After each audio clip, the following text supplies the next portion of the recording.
Greetings, ladies and mental gents, and welcome to the stream. While I clickety-click and make sure all the settings are set. Hope everyone is doing well.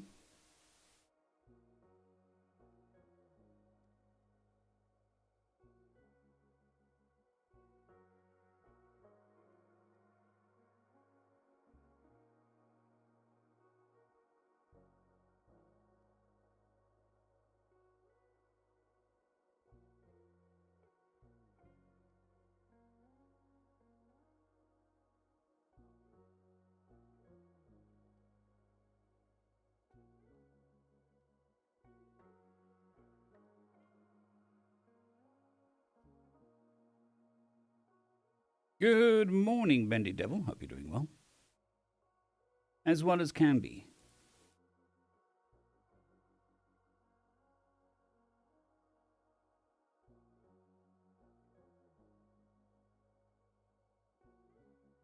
Okay.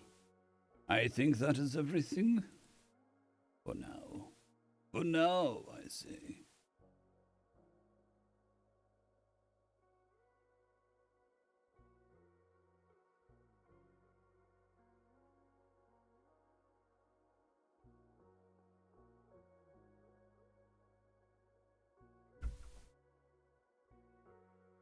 Okie dokie. Good morning, Duncan Vanderlingen. Hope you're doing well. And Deuce, hope you're doing well as well.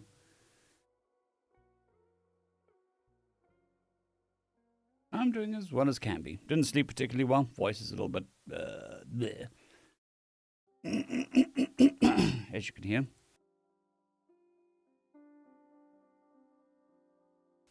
But other than that, I'm doing as well as can be. And you? Excuse me.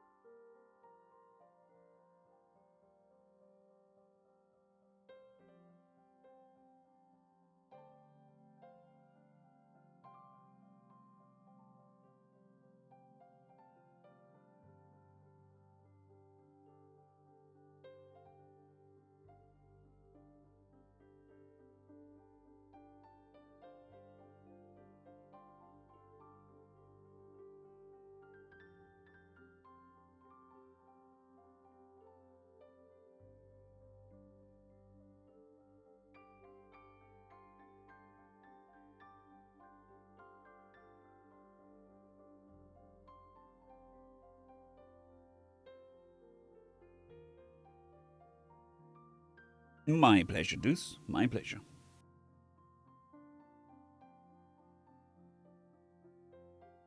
Maybe what I need to fix all my ills is some... Oh, yeah. Booby juice. Ah, yes.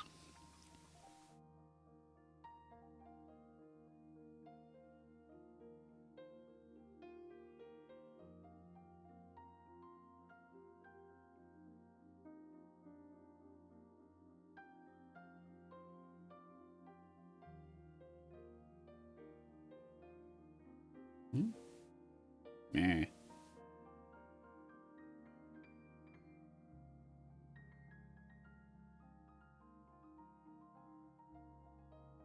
Ooh, ooh.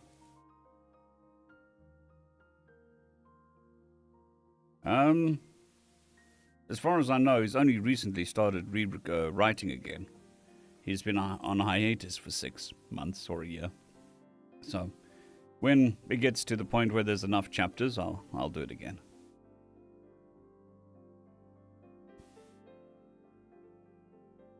We need 5.8. Not 5, 5.8.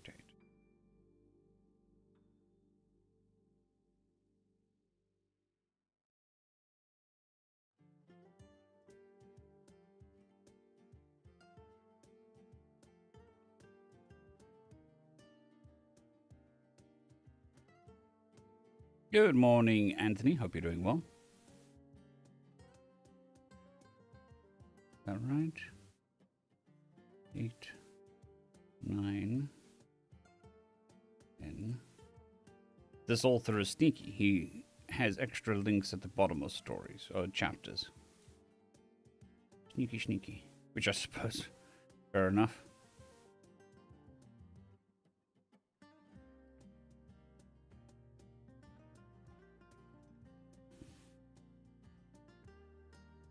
So that would be 5.9.5. 5.10, 5.11.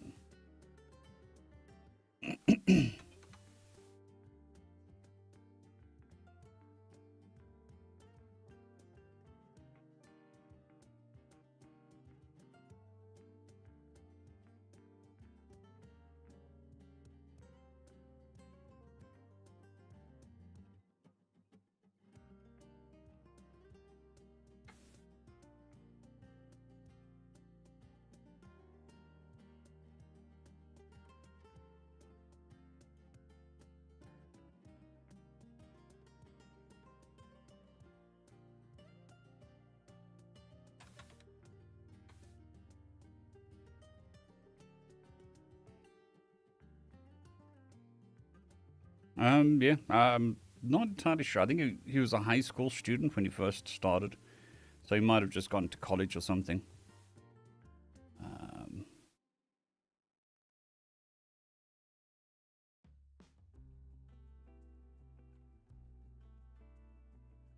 But he's back at it, which is good. 1097.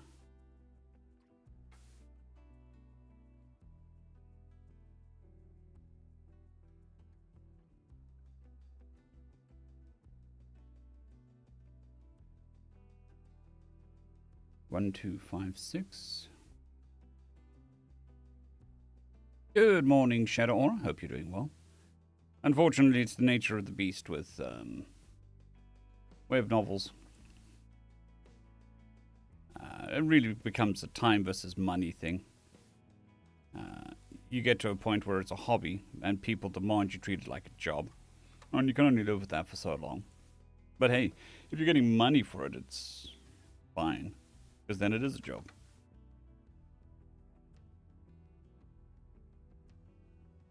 But life, if you're doing it as a hobby, life gets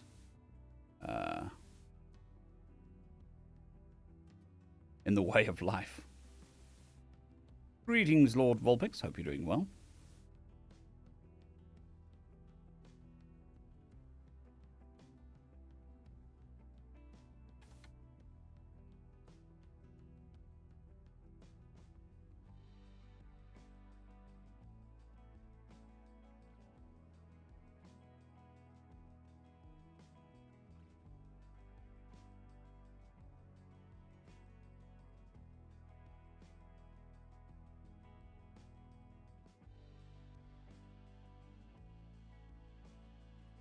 Give me a second. I should be able to figure this out. Royal Road.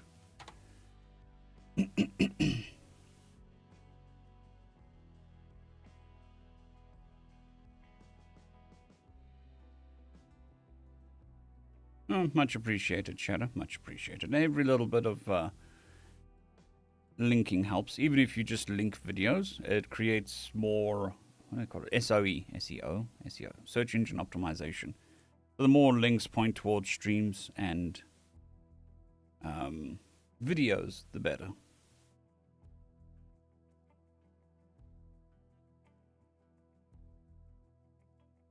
That is, I would have to say, a false equivalence, or some fancy word. It's still a job. You may like the job, but it's still a job. The difference between a job and a hobby is a hobby you do because you want to. A job you have to do because you have to. So you can skip a day when it's a hobby. You can't skip a day when it's your job. That makes a big difference. Makes a huge difference. However, in dealing with the bad days, a job that you like is better than a job that you don't.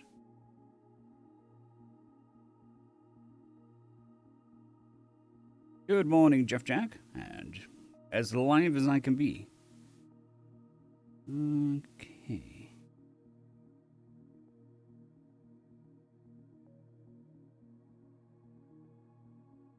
There all the other worries that come with it being a job, like paying bills and are we going to improve, we're going up, going down. When I do agree doing a job that you enjoy is great, it's still a job. It will always be a job.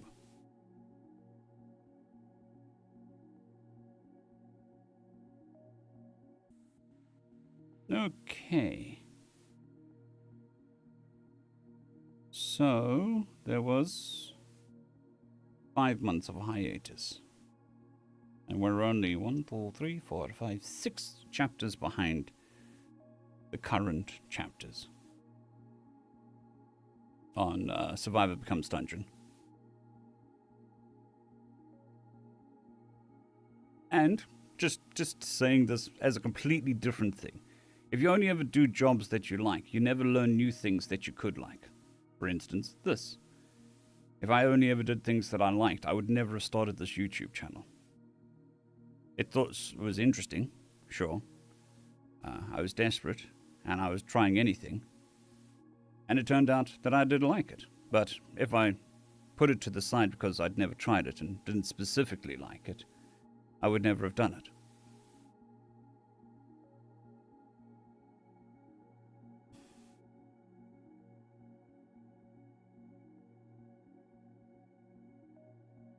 I agree with that, Jeff, wholeheartedly.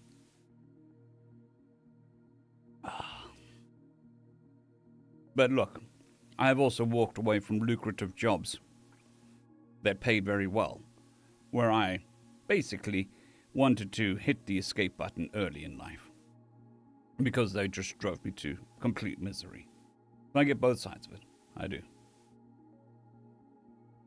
But now I know never to do that job again. Or that environment. Anyways, on to more cheerful content.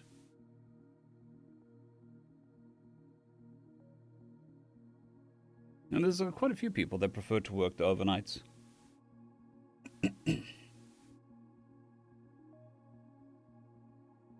Alright. We're doing... Okay, so we're doing Accidentally Adopted. We're going to do 5 chapters. Then we'll see with the voices. If the voice is still doing okay, then we'll do something else. In addition to.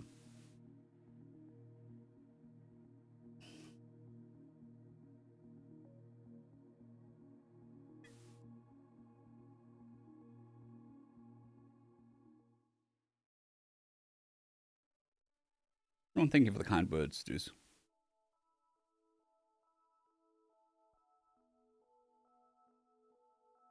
Okie dokie.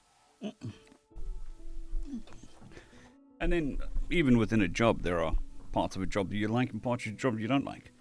I like doing the narration stuff. I don't really particularly enjoy the YouTube stuff, but gotta do that. Okay. Sleeves are up. Now, you know we mean business because the sleeves are up.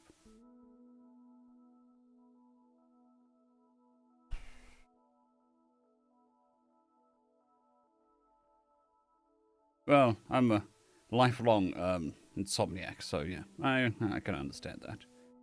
The only reason I'm a medicated insomniac currently is because of the voice.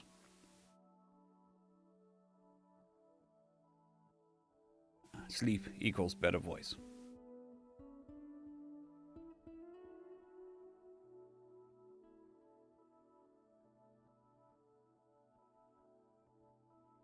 So one of the hardest parts, I don't really need to talk about this because it's more of a wishy-washy side of narration and voice acting, is the surgeon and voice therapists. They all talk about tension in the voice. So you need to learn relaxation techniques to relax the body, specifically the muscles in the neck. Which, when you're sitting in a room by yourself and nobody's watching you can do whatever you want. But when you're on camera, some of it looks a bit weird. Like, I don't know. I'm sitting here taking deep breaths, not staring at anything. You'd swear that I was doing, well, I suppose meditation. But you need to feel the tension leave the body. I've never really been good at that part. I do try, though. Just sort of center yourself and have at it. With some booba juice.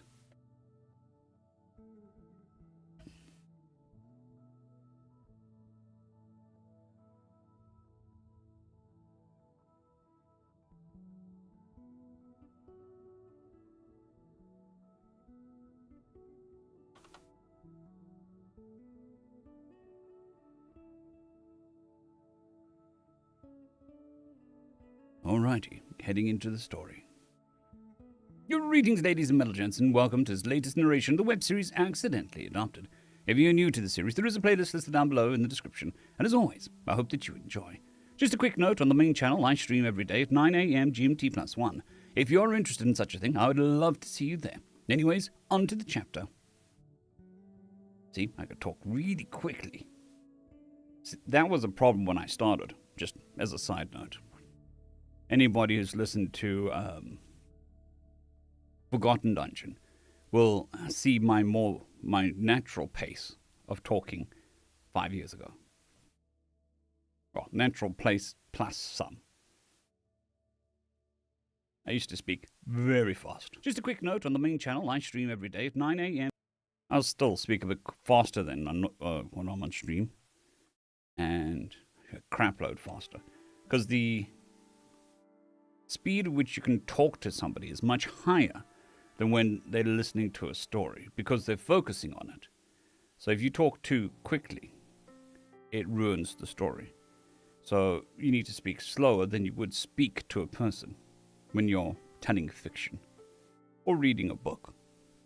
Doesn't have to be fiction. The more you know. Anyways, on to the chapter. Oh, excuse me. And then also, I try to get my intros less than 20 seconds. Ideally less than 15. Part 5, Chapter 8, Refrain. Journal entry 48, date 193. Name, Greg George.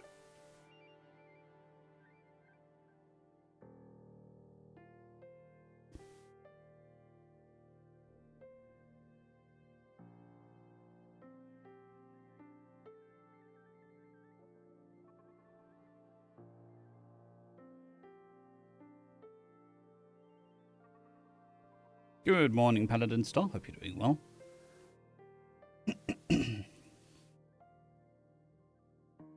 Well, my narration pace is... There is a number. It's 9,300 words per hour. That is the general number that is agreed upon for the perfect pace for narration. Plus mine, I think I talk a little bit faster than that still, but 9,300 words per minute is the 100% gold standard recommendation for how fast you need to speak when you narrate. Name, Greg George. That's also how, over here, I can convert time, a word count, into time, to give myself a general idea of how long something's going to take. Good morning, Joseph. Hope you're doing well. Name, Greg George.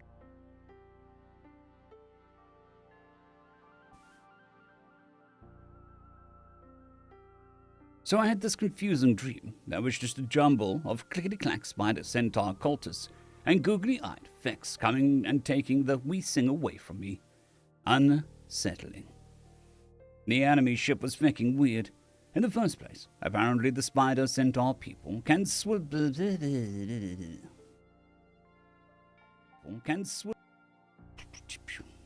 Apparently the spider centaur people can spin webs, which is weird enough on its own.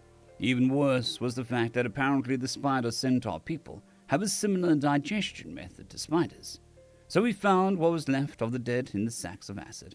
It's fucking weird that we find spiders on every fucking planet.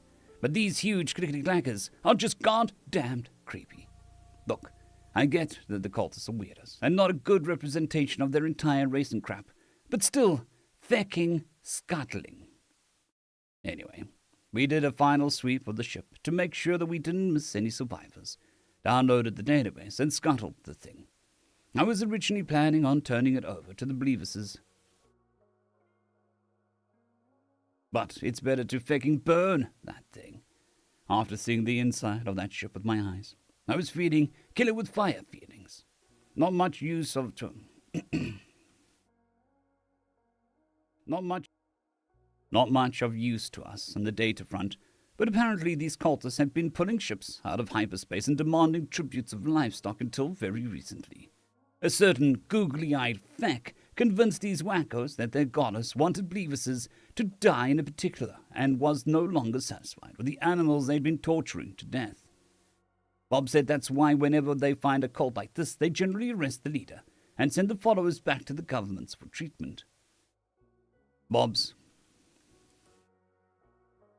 going through the data to see if there is any clues to how long the cult was operating, which I guess is pretty important since he's from a law enforcement ship. Gotta keep an eye on weird cultists. I started to get concerned with how often I run into weird crap. Am I cursed or some stuff? I bet not. I better not be some kind of chosen one hero. That crap is lame. Whatever. Mom cornered me again. She noticed I hadn't eaten much over the past couple of days and threatened to feed me like a kid. Okay, so technically I could fight her off, but she knows I won't hurt her, so the threats were completely fecking unfair. Anyways, she interrogated me for a while about how I'm doing. Couldn't really lie about crap. I told her that the cultists give me the willies, both because of the whole ritual torture thing and the fact that they're giant spiders. It kind of threw her for a loop that spiders are actually dangerous to me. Maybe they're immune to most spider venoms, or maybe humans colonize dangerous planets for the sake of not having to edit the gravity. Anyway, I got her to admit that scuttling is fecking unsettling.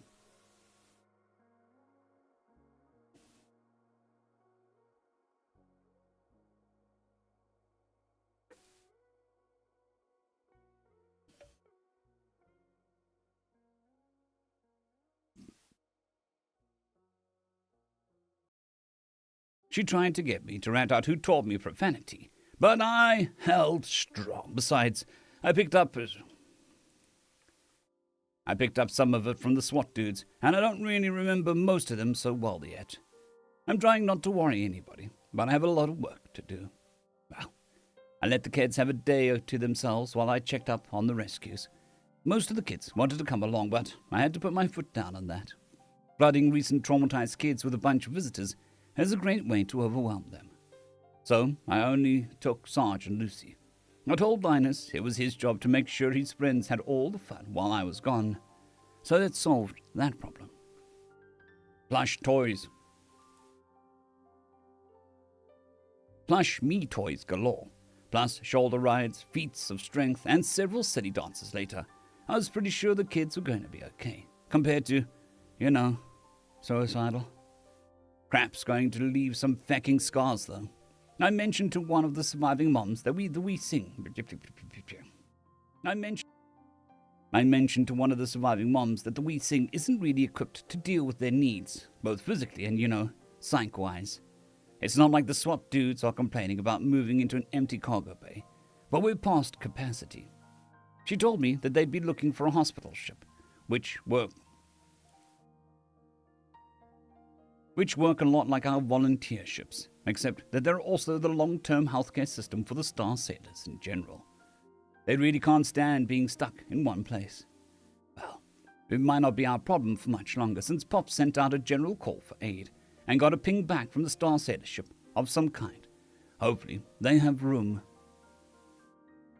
Dear Diary, I think that we have the plushy line down pretty well, but next I'm working on the Greg calls his breast. I think that we have the plushy line down pretty well, but next I'm working on what Greg calls the dress blues, or the close enough dress blues. Greg's always got this weird self-deprecating way of talking about his ability to model things he'd like made. It's sort of like a halfway joke. I'm not sure if I like it. So, but if you're not good at art, he's really good at other things. I guess it's okay so long as he's not down on himself over it. What isn't okay is how hard it is to make that fancy outfit even smaller. The little gold trim piping details keep going all weird. Then there's the collar. I can't get any of the material to stand upright, and I refuse to sell them with floppy collars. Which was important today because we had more rescue kits on board. I wanted to give them something special, something that only they could have. I just added the heraldry of the joy to joy on the back of the jumpsuits on the normal ones. I'm glad I did. It was something of a guess. Like everyone wants to go with this. It was something of a thing, I guess. Like everyone wanted to go with our sneaky to check on all the kids from the murdered ship. But Greg only let me and Yag go with him. He told Yoiv that he had to be very important. He told Yoiv that he had a very important job to do, and to make sure all of the other kids had fun while we went to check on the hurt kids. I thought he'd protest, but I guess Greg made him feel like it was a serious responsibility. Is that cheating? I kind of feel like Yoiv should have gotten the voices. Is that cheating? I kind of think Yoiv should have gotten to Voice's points. I didn't want to delay things, though. Some of the families were intact, others were missing. Well, they were missing moms, dads, sons, daughters. Either way, they had their own quarters where they could be spared or shared with their shipmates where it was available. Everyone is helping out where they can, and Greg is doing his bit. But I almost feel like he's pushing himself. We made the rounds, then he did his best. In some of the cabins, he just talked to the kids through how he found them. He convinced them that they weren't dreaming, and that this wasn't a trick. He even went so far as to let one little girl poop his nose to prove that he was there for real. Other kids just wanted to see what he could do physically, which I admit is amusing to watch, or experience in the case of the rides, which I kind of wanted to try. In every case, though, there was a quiet moment where he admitted that he knows how much it hurts to see loved ones die. He let them see the pain when he talked about his planet. He told them, "Good morning, Bendy Devil. I hope you're doing well. Thank you for the kind words." About his planet.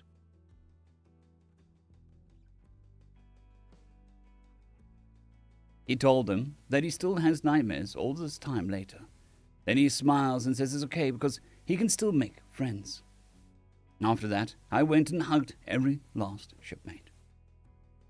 Log 6,001.1.15. Personal, Captain Yormdrill. I killed a ship today. Her name was the Thorn That Pricks. I ordered our defensive laser cannons to bombard her lifeless hull until she broke up and was consigned to the void. I killed a ship today. A ship cannot be evil, but the evil done inside her hull could never be washed away. The ritual, torture, and murder of innocent people could not be redeemed. I had to do it. I killed a ship today.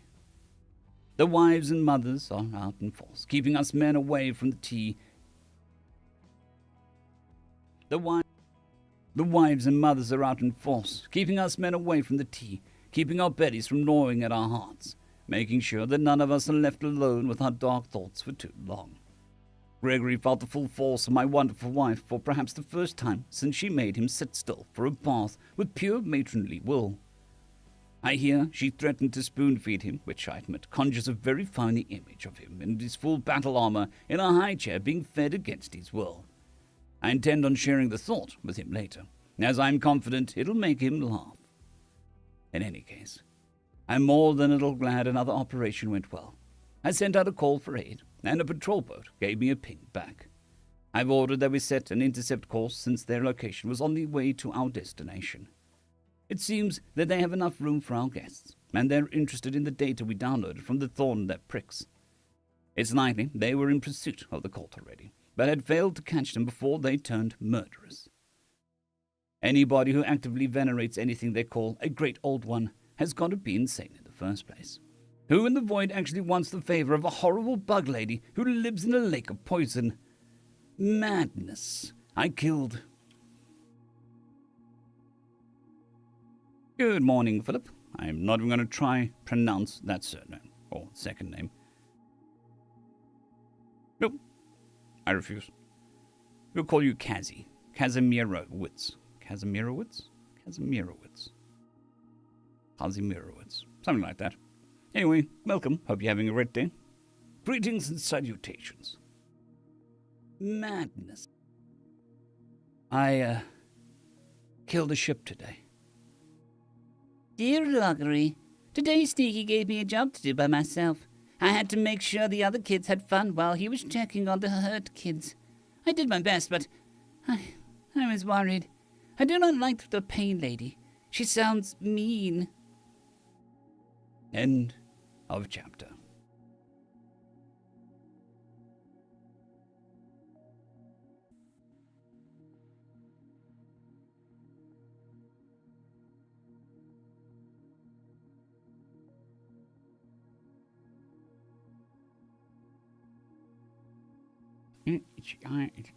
Wow.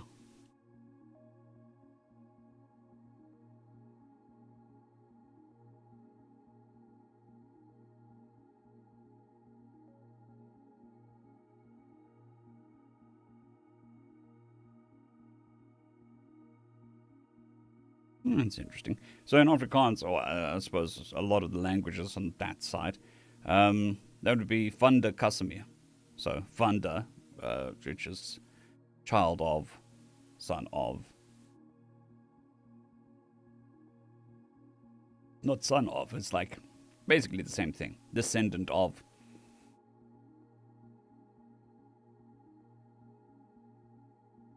But there's even, there's variations, which is Vander, Vander, and the other one. There's another variation. All the same thing. Which is the same as the Scottish Mac. So Mac Mahan is son of Mahan. Or child of Mahan. It's interesting how that naming convention goes across the world.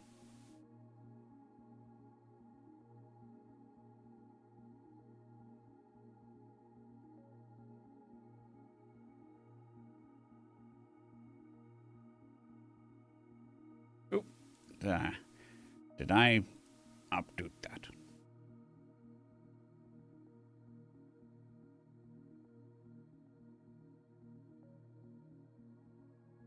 I don't think I did. Nope, I didn't. Always updo, people. Always updo.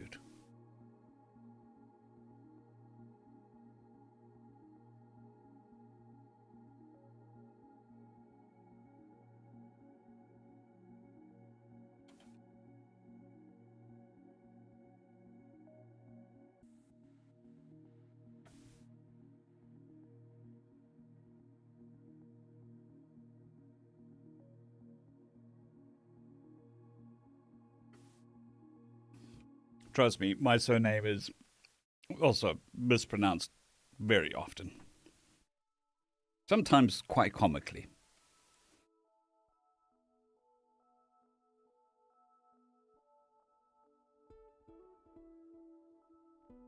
Thank you very much, Lord Volpex. It is appreciated. All the updates, all the time. Always appreciated.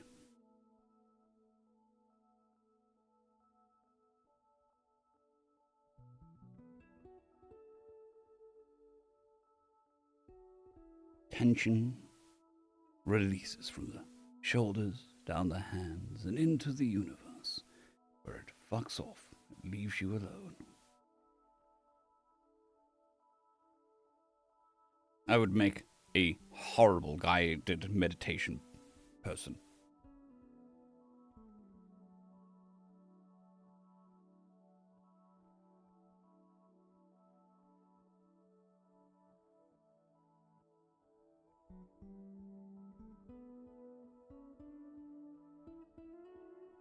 Fair enough, Philip, fair enough.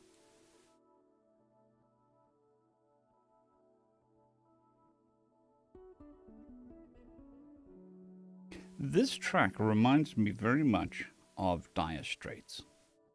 Or, more specifically, Mark Knopfler.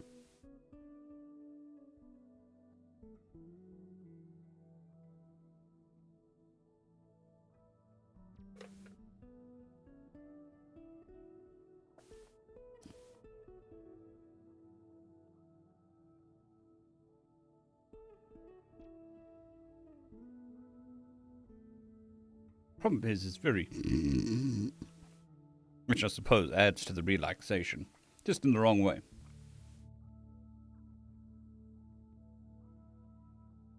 Yes. Or fall downstairs while laughing.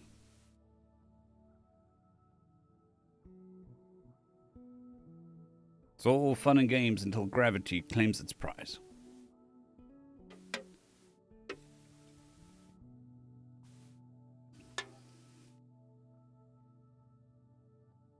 Right, on to the next chapter. Greetings, ladies and gentlemen, and welcome to this latest edition of... Greetings, ladies and gentlemen, and welcome to this latest narration of the web series Accidentally Adopted. Maybe you're new to the series, there is a playlist listed down below in the description. And as always, I hope that you enjoy. Just a quick note, I do stream every day at 9 a.m. GMT plus 1. If you're interested in this sort of thing, head over to the main channel, and I'd like to say... If you're interested... Just a quick note, I stream every day on the main channel at 9 a.m. GMT plus 1. If you're interested in that sort of thing, I would love to see you there. Anyways, on to the main story.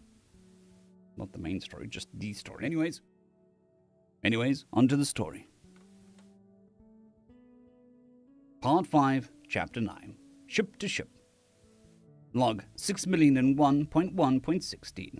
Personal, Captain Yormdrill. Oh yeah, that monster's fighting back. Sure.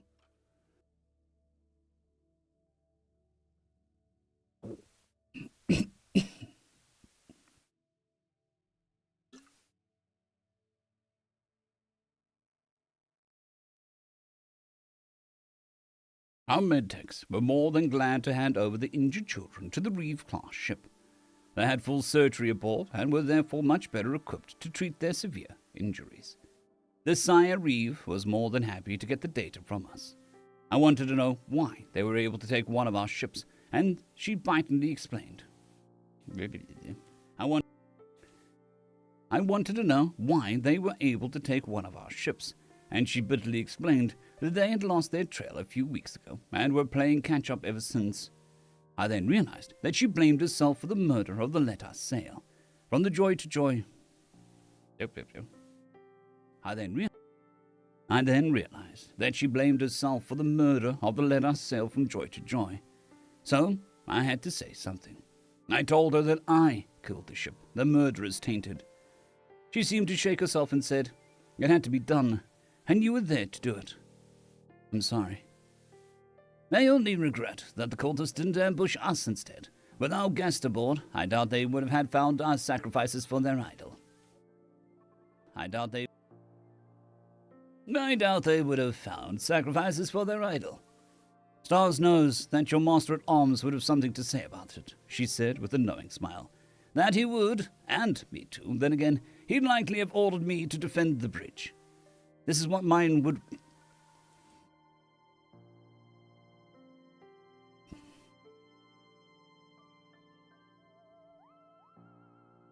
My signature's just a squiggle. It's irrelevant at the end of the day. Defend the bridge. This is what mine would have ordered as well. To command is to trust our subordinates. I trust my crew. The We Sing has good people. She went quiet again and said, "It will be. Honor has been satisfied, and none could have done more in our circumstances than we. I noticed the Let the Call for Aid Be Answered has 6 star marks for valorous crew aboard, 2 for combat actions and 3 for hazardous evacuations. My condolences." She barked a laugh and said, "So you know what those really do. I thought I was speaking to a civilian. My first job was a rescue engineer. Tugger excavator. Tug. No wonder. No wonder what? Well, you adopt what you think is a weird lemur. Figure out his simple. You You adopt what you think is a weird lemur, figure out he's sapient, learn he's trained killer, and don't freak out about it. I bristled a little over that and said, Gregory is part of my family. Exactly. Not everyone could accept someone like him so well. He's lucky to have you and the Among the Star Tides we sing. You've seen it. You've even set your sails after a pirate wake to protect your family.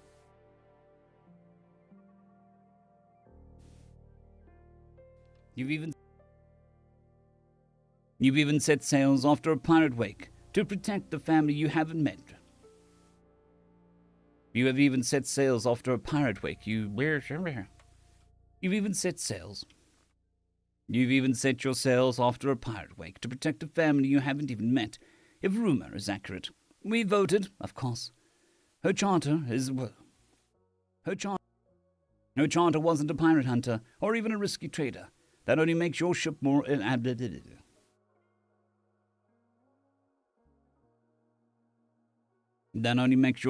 admirable. I felt her beauty as soon as I stepped on deck. I do my best to sail her well.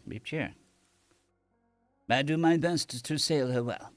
An awkward silence fell between us, and apparently she gave up on finding a more natural way to ask. So, who do I talk to about getting some of those plush toys? That would be my daughter, Trandy. She'll be happy to sell you up to 208 of them. Sell? Come now. We're a merchant ship. A burgeoning cargo master. I smiled and sent her on my way. I just smiled and sent her on her way. I'm still troubled by getting that ship, though. I know how it had to be done. Ships with stains of murder such as that tend to be sought out by the depraved to add further dishonor to their names. I did share the image of that rumor that Trevty had threatened to spoon-feed him with Gregory, and he did indeed laugh at my description. Dear Diary, we said goodbye to the orphan families today. I hope they can all find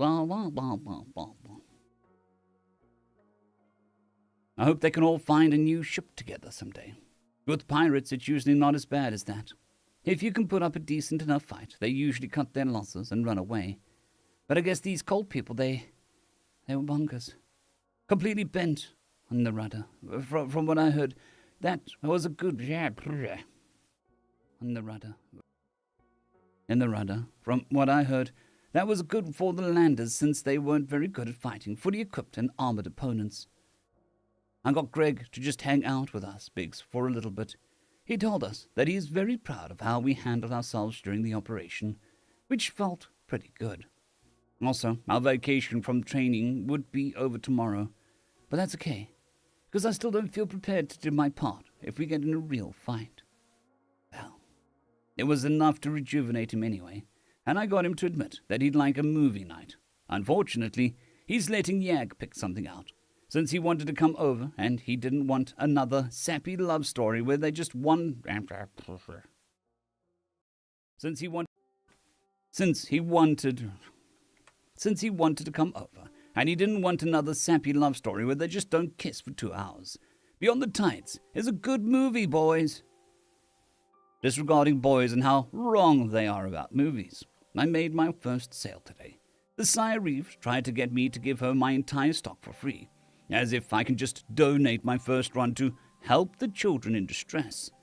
I want to make more, and it's not just my savings that got invested into equipment and materials. She, of course, knew all of that already, and was just trying to get it out of me anyway. My mom is one of the best cargo masters in the sector. Oh, sure, there's not a lot of glory in it, but the Wee Sing has been top contributor to the fleet's half of my life. But the Wee Sing has been a top contributor to the fleets for half of my life. I told her she was paying plus 20.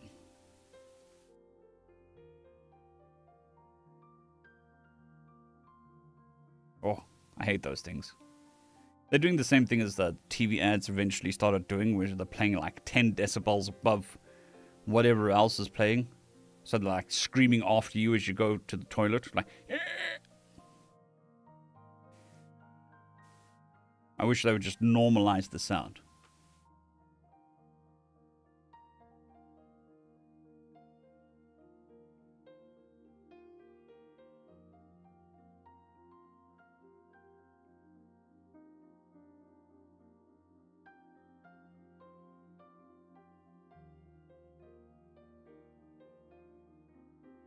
to the fleets for half of my life.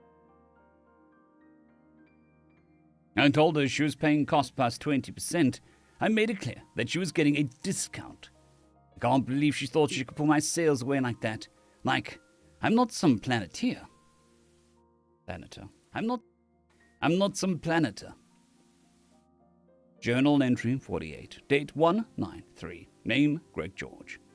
Bob confided in me that the googly-eyed feck took one of the kids.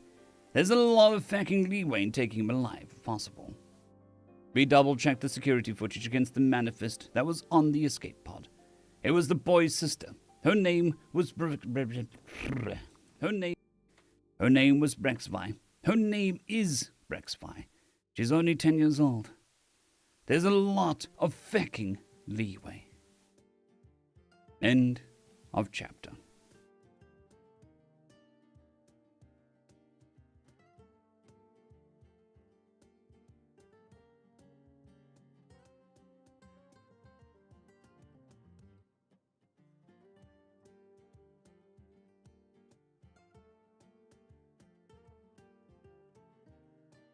Up-doot-de-doot. Okay, so we've done 2 of 5.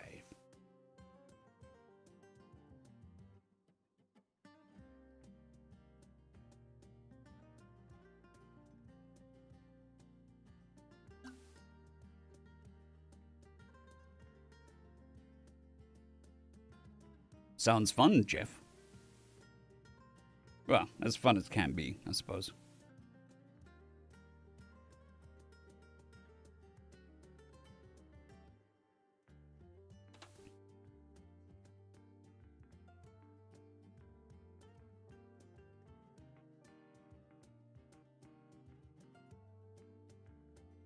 Accidentally adopted. Chapter Part 5, Chapter 9.5.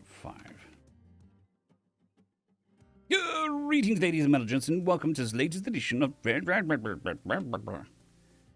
ladies and melogents, and welcome to this latest edition of... Greetings, ladies and melogents, and welcome to this latest narration of the web series Accidentally Adopted. If you're new to the series, there is a playlist listed down below in the description, and as always, I hope that you enjoy. This is a supplemental chapter, and...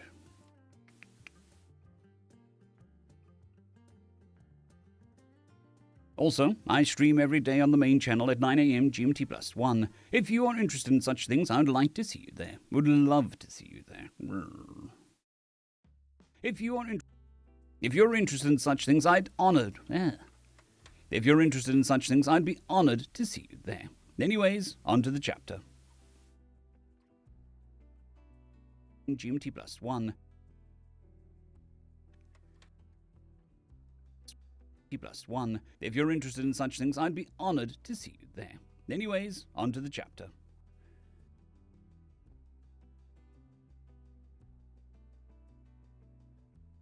Oh yeah, definitely.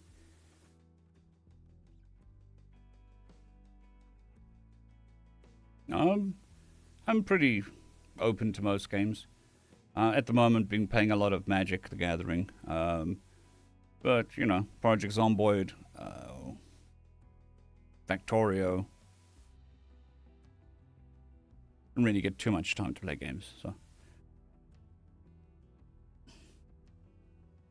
What else? Terraria? I was playing Terraria the other day for some reason. Just felt like playing Terraria. I take all recommendations. I add them, consider them, and then maybe play them. Anyways, on to the chapter.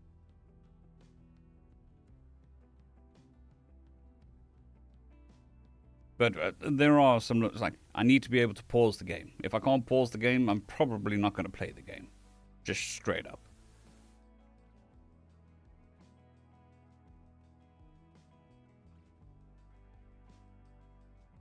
Second report to the Lord Justicar on the new species.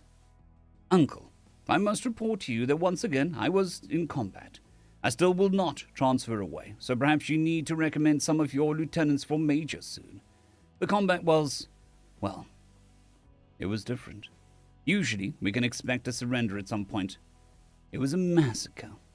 I've never been more grateful that our ship is a Justicar and not a Reeve or a Circuit. These guys have to deal with the scorching garbage far too often. There are advantages to only ever fighting against large pirate groups or competent criminal organizations, such as non-obliging suicide cults. As I mentioned before, the toddler-sized biped does know how...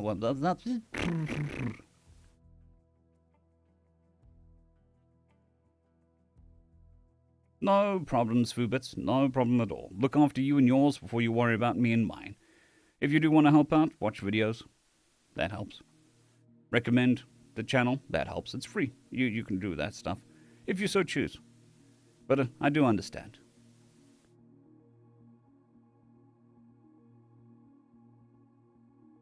Such as non-obliging suicide cults. As I mentioned before, the toddler-sized biped does know what he's about as an officer, even though to me he seems to have the soul of a non-commissioned officer.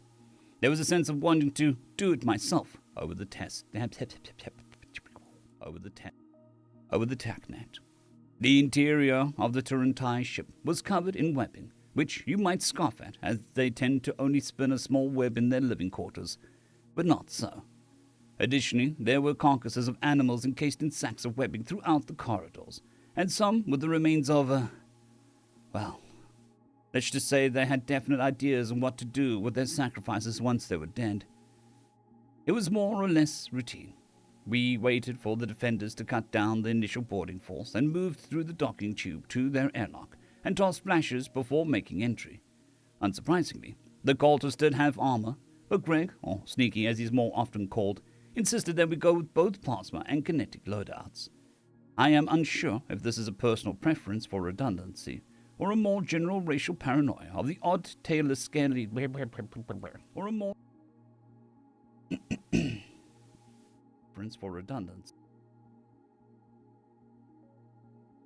Or a more general racial paranoia of the odd tailless, scarcely furred or a more general racial paranoia of the odd, tailless, scarcely furred lemur people.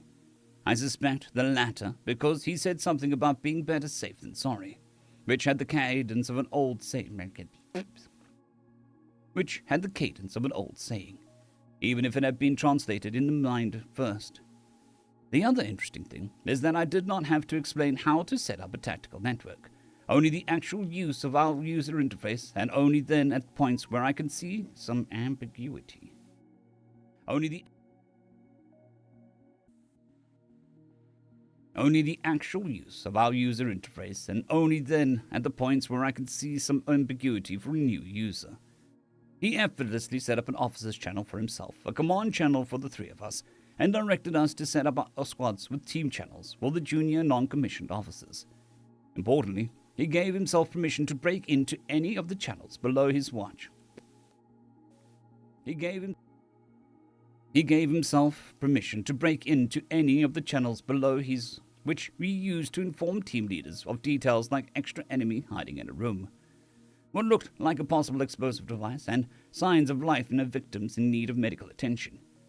It's clear that he's very used to picking details out of a big picture, and it saved more than one of our men.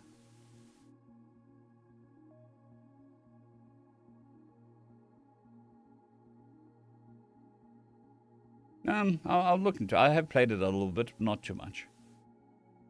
But I heard that it got some updates recently. So maybe I'll try it again. Men. Umvia was an example of his physical combat ability, to be sure, but he was also in command of an ad hoc militia force. We are professionals, and so is he. When I tried to compare charts with him over how a military man operates, he was frustrated by his inability to translate some concepts into our language, and swore by what I think to be a deity that he would learn a civilian language as soon as he was able to finally be able to explain things properly, such as his closest animal relative not being lemurs, apparently. I find this unlikely, but perhaps his world has a wider variety of certain animal types than the rest of the galaxy, not uncommon for heavy worlds. The survivors were mostly intact.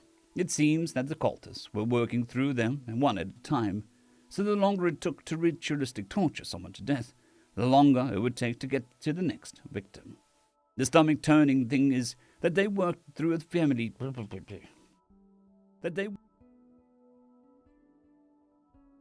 The sto- Oh, thank you for the kind words, Fubits. The next victim.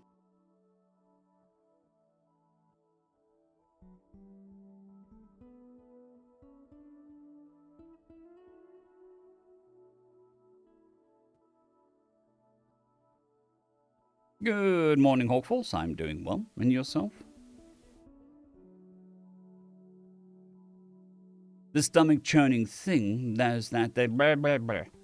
The stomach-churning thing is that they worked through the families in order to maximize suffering of their sacrifices, a logical outgrowth of their worship of the idol of pain, but still disgusting. Speaking of disgusting, our quarry met these cultists, and he's the one who convinced these wackos to go from torturing animals to torturing people and murdering ships. Specifically, our people. Specifically, our ships. I know we're meant to take him in alive if possible, but I might kill him on sight. Worse, he took a child, the sister of one of the orphaned survivors, as a slave.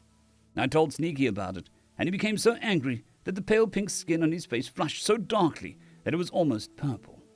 If this reaction is to slavery, or child abuse is common amongst these people, I think they'll make fine allies indeed. He didn't think his duty was done once the civilians were rescued, however. He went and visited every last family with 2 of the children from the ships to ensure that they knew that they were in a safe place. They knew that they were in a place of safety once again. I had the immense privileges of witnessing one such interaction. A child of 7 and another 2 years younger. The younger of the 2 was entertained and uplifted with his presence alone, yet still obliged her with shoulder. Yet he still obliged her with shoulder rides and many, many spins, while the older one was much more closed off. The tiny lemur things sat with him and told him a story of how he and his big brother used to love to go for walks under the trees of their home planet and sing many, many songs. But one day the consumptives came down. He lost his brother when an adult infected with one of those parasites stumbled across them and drove its host to consume. Can't even imagine going through something like that. But the child let down his guard and told about how his friend had been killed in the initial raid. The adorable little officer seemed to be able to tell the boy the right things about his experience. Or maybe it was just the pain that they shared in having lost someone important to violence. Or maybe it was just the pain that shared in having... Or maybe it was just the pain that they shared in having lost someone important to violence. I highly recommend more of these tiny, not lemurs, if men like Sneaky are even somewhat rare amongst them. Getting access to at least some of them would make our jobs not only far safer from how effective his command is, but the work to be done afterwards would see great benefits. I hope he's considered ugly amongst these people, as if it is so, then they only get more adorable. Regards, Jawman. End of chapter.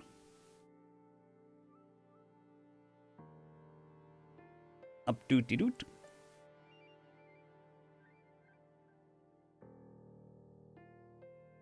I am as well as can be, Hawk, as well as can be.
Alrighty.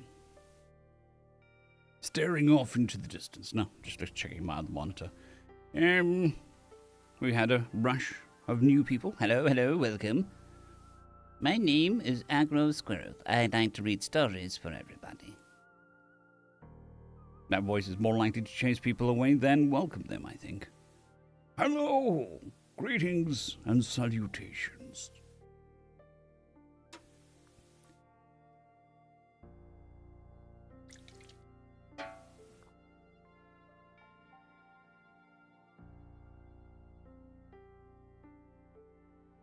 Alrighty, on to the next story.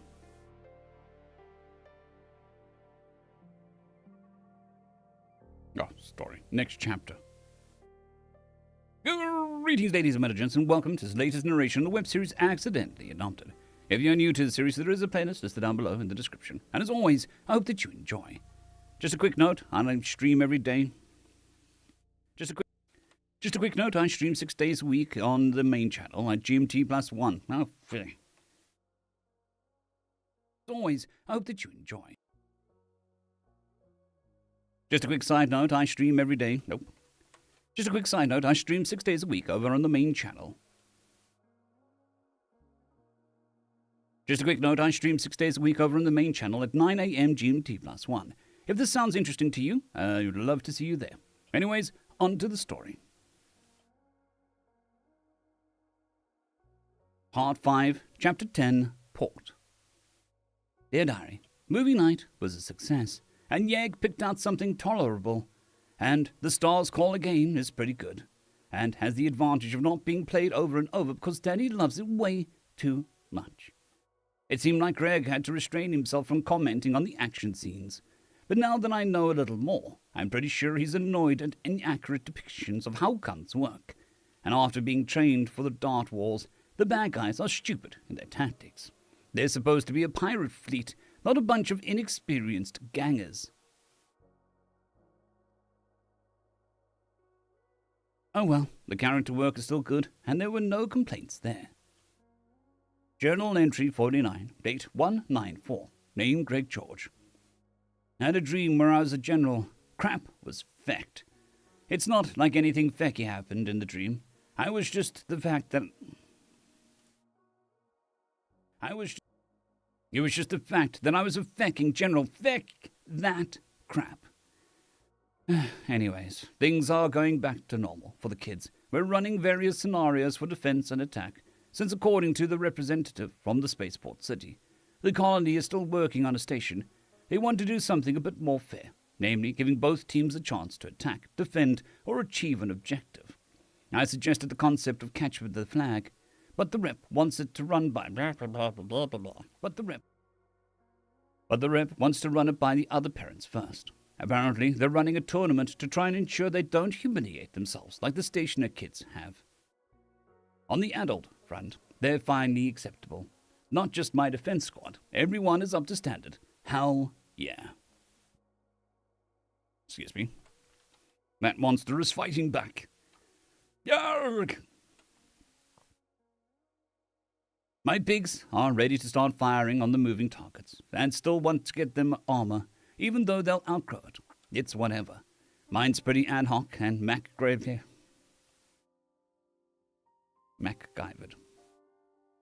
A very weird way. But okay. Mine's pretty ad hoc and MacGyvered as it is. But you put up with what you have, and try not to pine for what you've had. Log 6,001.1.17. Personal, Captain Yormdrill. Ah, the joys of a watch where nothing happens. Ah, the joy of a whole day of watches where nothing happens. Trevdy did talk things over with me. It was well to tell her that I was disturbed by killing the thorn that pricks, and she understood.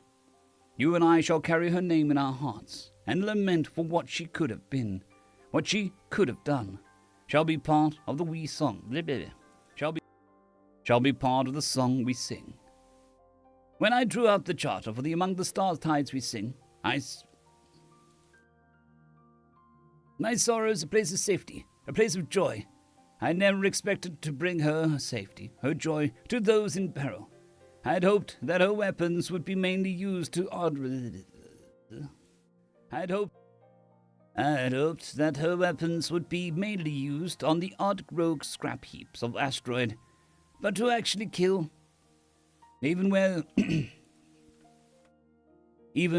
we thought the stars have had safely charted, even when I was talking. Even when we thought the stars had been safely charted, the White Seas found us, and the Leviathan of Evil reached out and touched our very hearts. Heart, she is a place of safety by how you captain her. She is a place of joy by those who you brought to sail her. The seas are wide and the depths are dark, yet your love shall ever guide my way, my wife. Dear Diary, today I cleared up something I've been curious about since Greg told us his story. Apparently, to him, glassing means bombarding the surface of a planet until its crust is molten. That's one way to get rid of the consumptives. And he has a point about the planet being useless for resources with them on it. It's just a planet, and everything on it burned away so that the grubs won't wriggle their way into any of it. Log 6,000,1.1.20. Personal, Captain Yomtrel. Oh, stars. I just found out that Gregory's fleets are capable of melting the crusts of entire planets. Well, I can see the logic in the kill it with fire. It is a massive commitment of resources in terms of ships and power to accomplish. The depths to which Gregory's people can hate is frightening. This also indicates that either their ships are immensely powerful, or they have a great many of them, or perhaps both. Either possibility would shake the current balance of powers, but I know who I and mine shall align with. Hopefully, the rest of the ships and fleets we see Hopefully, the rest of the ships and fleets will see Gregory's good qualities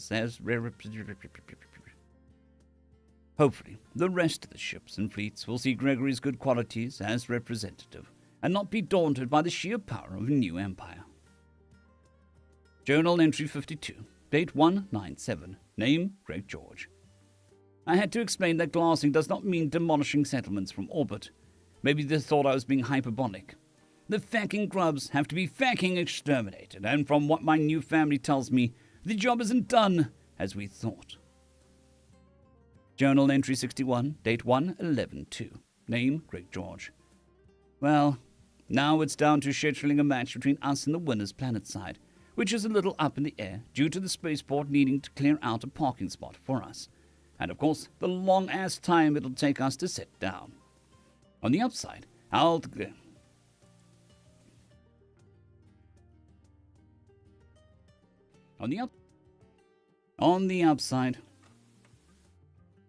the upside, I'll get to walk around in natural gravity for a little. And according to Uncle, this world has something close to a normal gravity. Well, my normal, anyway. Hell yeah. There's a distinct flavor to the almost competence I get from listening in on Uncle trying to get the local authorities to do their fecking jobs that I recognize. A bureaucracy staffed by cousins and nephews, or whatever the Xeno equivalent is. I had my suspicions confirmed when he complained vehemently about exactly that. You don't have to know what the hell they're saying to get the gist of it.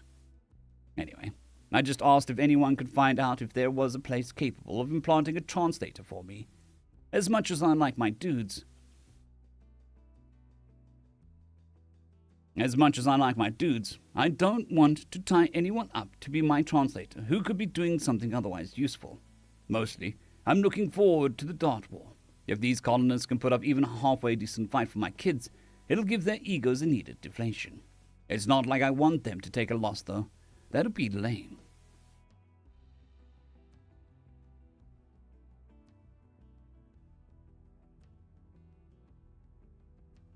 Good morning, Cam. Hope you're doing well. Yes, I've had 2 voice surgeries. So not specifically throat, it was very specifically the voice, which is also in the throat.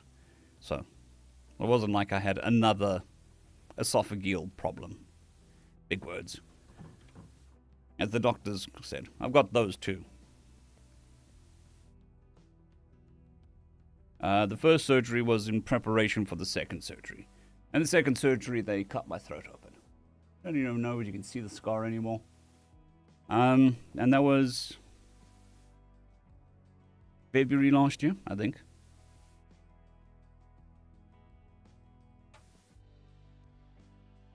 That'd be lame. But I had 4 surgeries within a year. 2 of them were sinus surgeries, 2 of them were voice surgeries.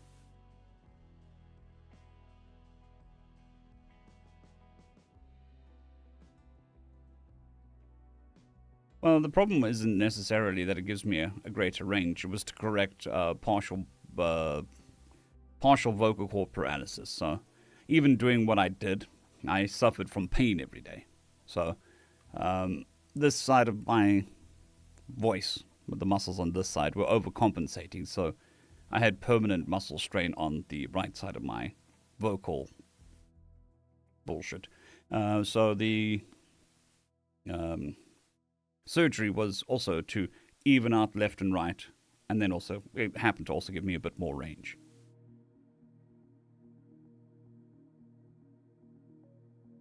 So the surgery wasn't specifically for more range, it was just a nice happenstance.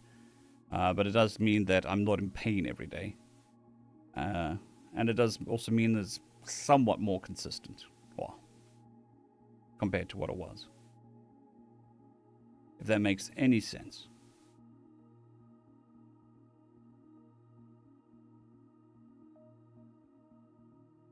Now, I have Hawk. I've been in Portugal for 3 months now. Well, we don't know exactly what caused the vocal cord paralysis. My theory is I overworked the voice and it caused the vocal cord paralysis. My doctor's theory is I got a virus into the nerve endings in my throat, which caused the vocal cord paralysis.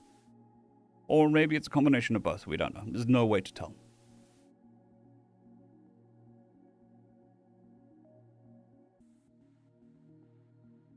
Good morning, James. Hope you're doing well. That'd be lame. Why are you telling me I'm lame, voice?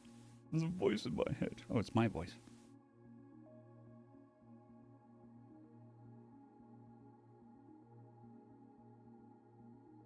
Planet and city have the same name. Of course, because colony.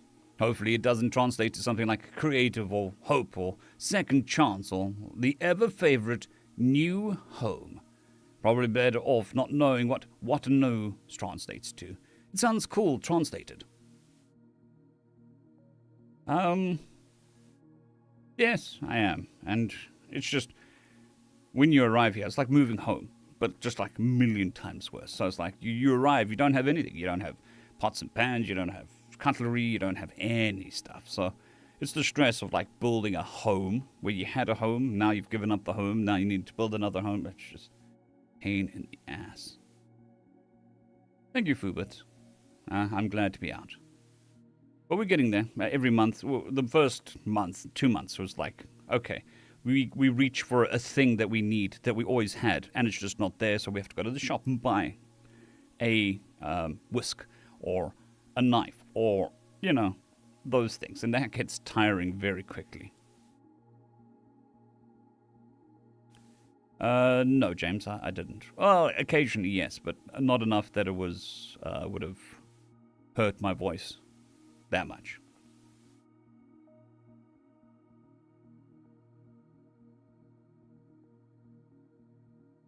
Ooh, a bot. I love bots. Got a special present for you, bot. Twitch bot. Special present. Report? Oh, just banned. But damn! You're banned! That's a hammer. Okay.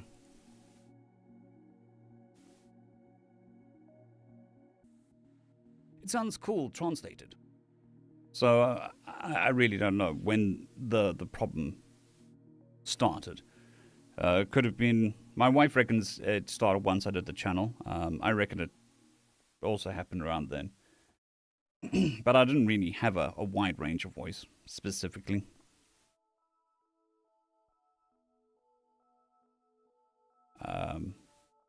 So my cartilage in my throat is so ossified that my surgeon said that it was basically like drilling into bone. So that's also part of the problem.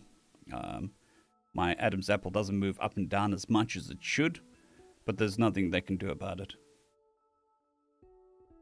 But you work with what you got. And then, like, the big thing with my voice is my acid reflux. So when my acid reflux is bad, my voice is bad. It sounds cool, It does sound cool, translated me. I'm glad you mentioned that. Log 6,001.2.09. Personal, Captain Yondril. The Void take all functionaries and the useless title bearers. Why can't they just give me a vector? Am I supposed to pay bribes? Am I supposed to pay bribes? How would I even do so from scorching space? The funny thing is, one of my most popular voices is normally only able to be achieved when my voice is not happy, which is the Jonathan Hurt old withered man. You know, you're not supposed to be able to do vocal fry. Apparently it's impossible. You either have vocal fry or you don't. Apparently I can do it. However, if I do it for a long time, pain and unpleasantness.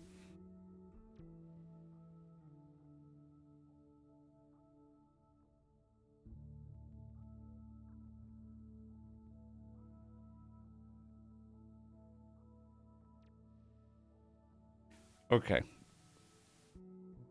You said I need to use a nut. So somebody's talking about dropping a band hammer on a bot. Now you're talking about dropping a nut on a bot, which is a completely different type of website, if I'm being quite honest here. It's a joke. It's supposed to be funny.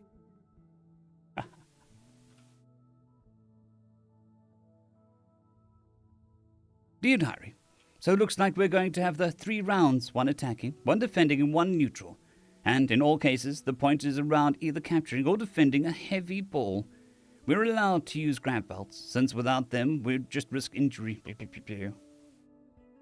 We're allowed to use grab belts. We're allowed to use grab bolts, since without them, there'd be a risk of injury. But I think our aim will be off on a heavy world. Well,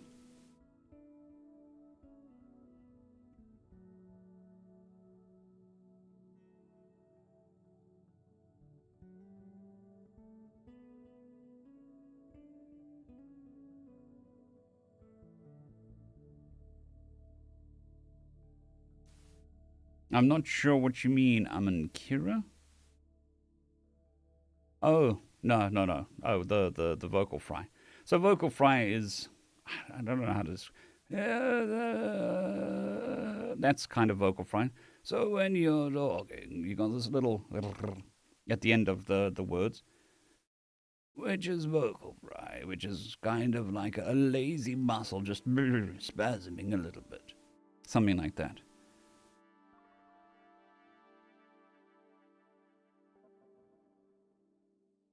Talking in reverse is incredibly dangerous for the vocal cords, because all the muscles are designed to take force one way, not the other way.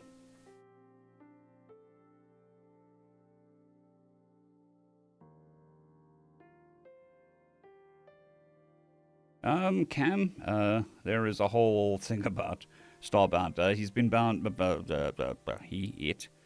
it's been banned off of HFY for both AI content and for less savory practices, shall we say. So they've been banned off the HFY subreddit. There is a post about him there. There will be Fubits. There will be. With most series, when I catch up, what I do is I'll wait for about 20 chapters, and then I'll do it again. Delta currently is only being released once a month. So it's going to take quite a while until there's... I think we're only 5 chapters behind. Something like that. So we're not that far behind the current posting.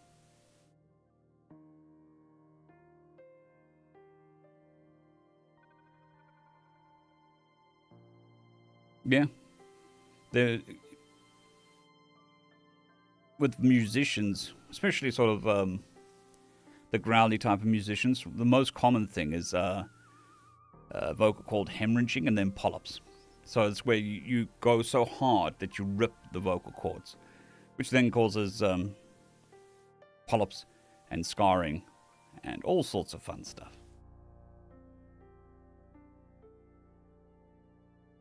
And because vocal cords are ligaments, not ligaments, cartilage, they don't really heal properly.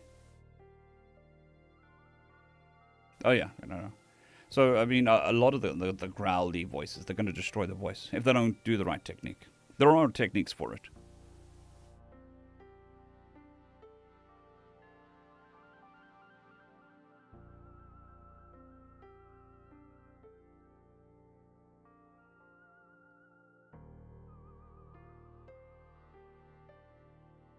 World. Well, whatever happens, I bet I sell my entire stock of sneakies. I even have 111 of the Dress Blues version. I already pre-sold 375 of the regular ones, and I'm trying to talk Greg into another distinct outfit so that we can have more repeat customers. He says he likes my attitude. Hopefully we can make planetfall tomorrow, but it's looking like I'll have to wait till the next day. But it's looking like it'll have to be the next day. End of story. End of chapter.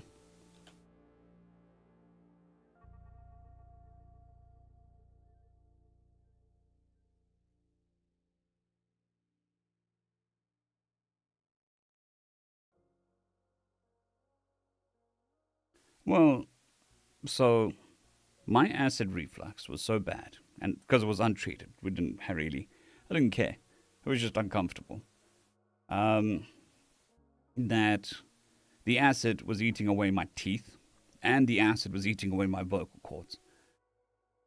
So meth mouth is from the same sort of thing. It makes your spit, your saliva, acidic. So it eats the teeth away, which gives you meth mouth. And then it also will definitely affect your voice up because your saliva is acidic when your esophagus is not really designed for it. But now I'm on medication for the acid reflux. But even then, some days are just bad acid reflux days.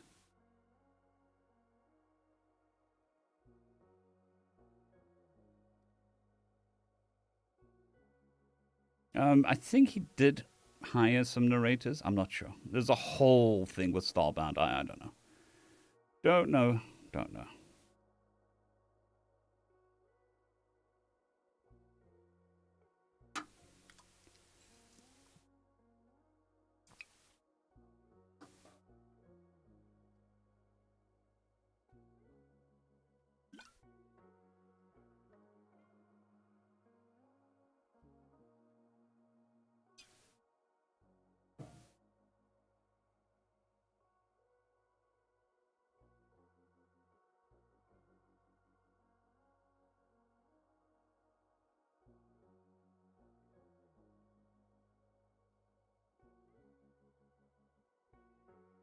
Fair enough.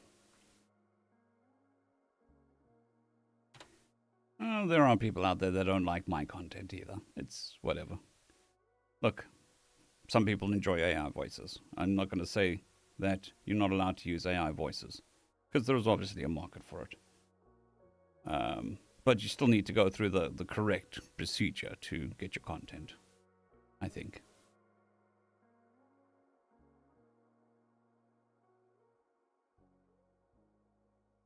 But on the plus side, HFY they've always had a no AI story rule, but it wasn't quite as enforced because it's very difficult to detect AI properly. But as of recently, they've come up with a whole bunch of techniques to detect AI in the stories. So there should be a lot less stories written using AI. So do with that information as you will.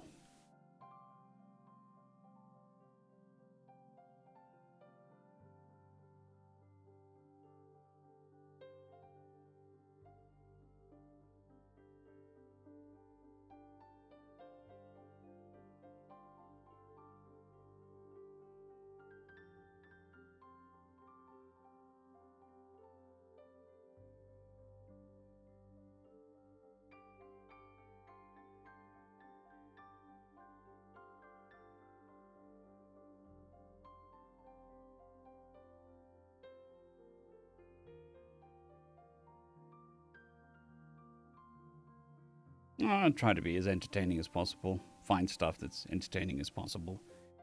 But yeah, got to got to fight against the algorithm times. So there's that too. So I enjoy the narrating part. The YouTube part, not so much.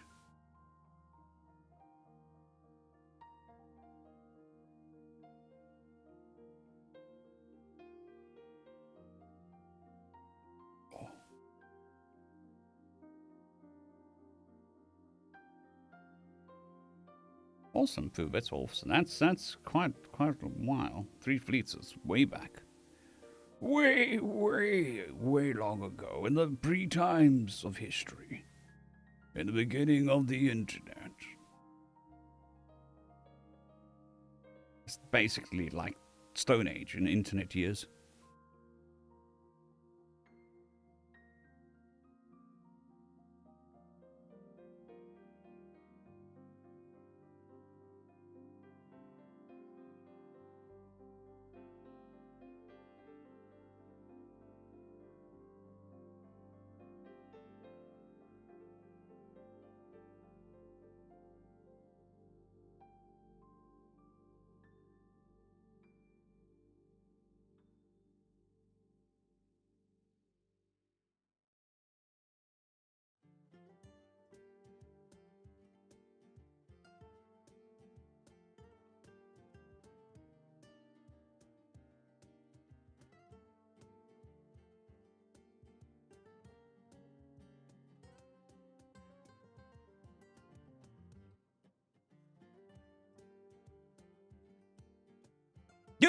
Greetings, ladies and melodies, and welcome to the latest narration of the web series Accidentally Adopted. If you're new to the series, there is a playlist listed down below in the description, and as always, I hope that you enjoy. Just a quick side note, I stream 6 days a week on the main channel. If you're interested in that sort of thing, it is at 9 a.m. GMT+1. I hope to see you there. Anyways, more importantly, onto the stories. Stories. More importantly, the story. Part 5, Chapter 11. Whispers. Journal entry 61, date 1/11/2. Name Greg George. Well, a potential customer is enough to send up a shuttle for one of the local surgeries. It doesn't hurt that I wanted the fanciest, most expensive one. What the hell else am I going to do with my pay? I don't actually want for much on board, and most of that can be dug out of storage. Understanding the other Xenos, though, that could come in useful. Besides, if our nanosurgeons can take one of our translators out, I don't think the Xeno versions will give them any trouble. However, used to dropping in low intel in situations I am, I realized it would be a bad plan to go alone, so I asked Bob to put together an away team and called up the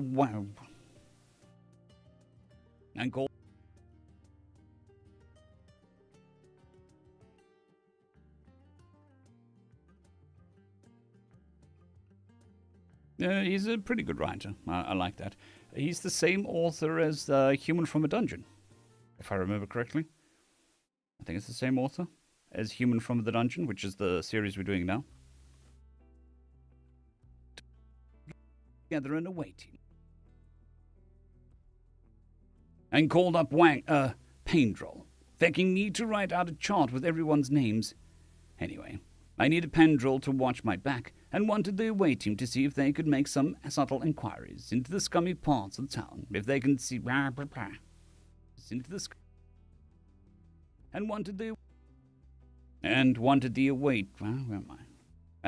away team to see if they could make some subtle inquiries in the scummy parts of town, if they'd seen a particularly fecky, googly-eyed feck being a general shitbag recently. Speaking of, Mob's name is something like, what the feck was it? George, man? That crap should be easy for me to remember, but once you give someone a nickname, guess what pops up first? Bob, not George, man.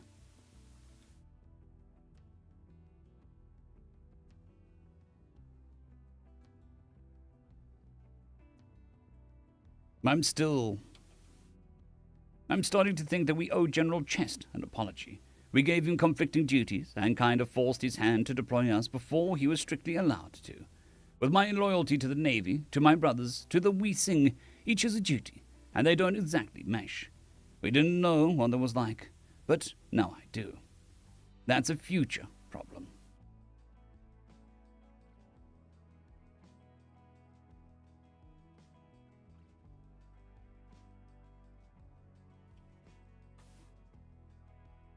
Today me needed to go see a nanosurgeon. A nanosurgeon who looked like an otter, on a planet full of adorable tiny otter people. A planet with normal gravity, which felt kinda nice to be in without my bones feeling weird or grav bubble. Or from a grav bubble. I wanted to pet them so fucking bad. Well, to be fair, they're actually huge compared to otters, but tiny compared to me. Jesus! In the galley baking birthday pies, in the galley baking birthday pies, the water noodles are goddamn cute as hell. Friendly as feck too. Nano Bro was chill as feck when I blurted out that he was cute when my translator came online. Well, I thought the retort about how I'm the cutest meme in about 10 years was a chill response. He showed me some memes made with the pictures from the Fancy Pants grandkids, and I have to admit that the ones I could read were pretty funny. A lot of them focused around putting a happy face on doing an unpleasant task, like being cute for the amusement of Grandma and Grandpa, who were the only ones in the picture with real smiles. Kinda wild that the net picked up on that from how little they're exposed to humans. But then again, the believers. But then again, the Beavises are not a lot. But then again, the Beavises are a lot like us in their face, so maybe they're just going off that. I slaved it to my compad so I could fiddle with the settings, and unfortunately, there's no way to change translating profanity to anything other than profanity, which fucking sucks, because how is anyone supposed to know how severe of a swear I'm using on them if it's just profanity? Fucking that fucking fuckery. What you want is for the system to find the closest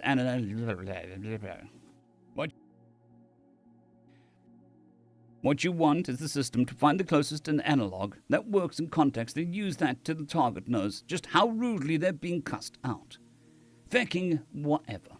Anyways, I did have to turn off translating audio cues because my left ear was bombarded with cuteness exclamation over and over and fecking over fecking again.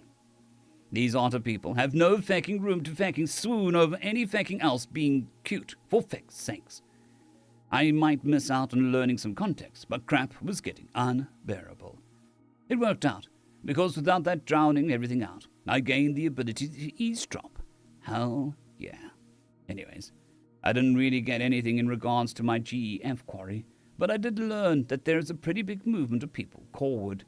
The rumor mill is buzzing about some super powerful empire invading from beyond the Great Gulf, or some other names for it I forgot. Apparently, one of the big powers in the region sent a fleet against them, and nobody's heard back from them.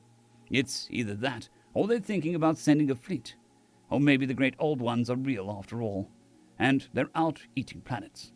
One guy swears that his sister's boyfriend's cousin's roommate's brother actually saw the quarantine planet completely destroyed, but nobody believed him. Okay, so I have my suspicions, but securing Sanctuary takes priority. Can't go herring off after rumors. Feck.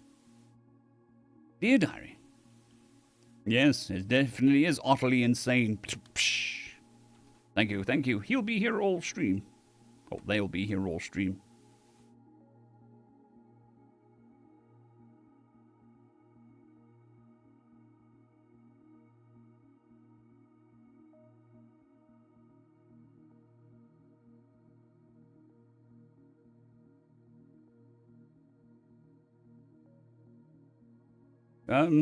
Yes, First Contact it did, but it is finished as well at chapter 1000.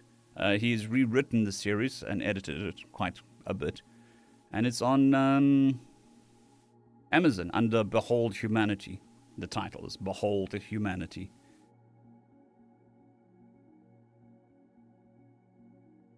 Well, at least I'm spreading some knowledge. My evil laugh. I will never share my evil laugh. Never. It's my secret. I like the Jim Carrey evil laugh. Funny, but evil.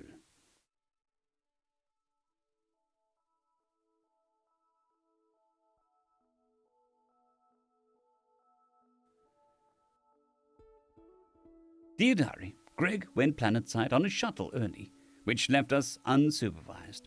I wanted to go down in the shuttle with him, but Daddy said absolutely not, since the city is known to be less than safe than the station, and apparently all of the grown-ups are going armed to the match. Well, I hope the opponent parents understand it's about what happened last time, and not like judging them in particular, or whatever. So Yem decided that the thing to do was practice in the planet's gravity for a few hours. With grav belts, of course. It was, it was odd. You feel normalish, but if you pick something up that isn't completely inside your bubble, it's super heavy. And the darts have much shorter range. Well, we can compensate okay enough, but I'm not so confident about winning this time.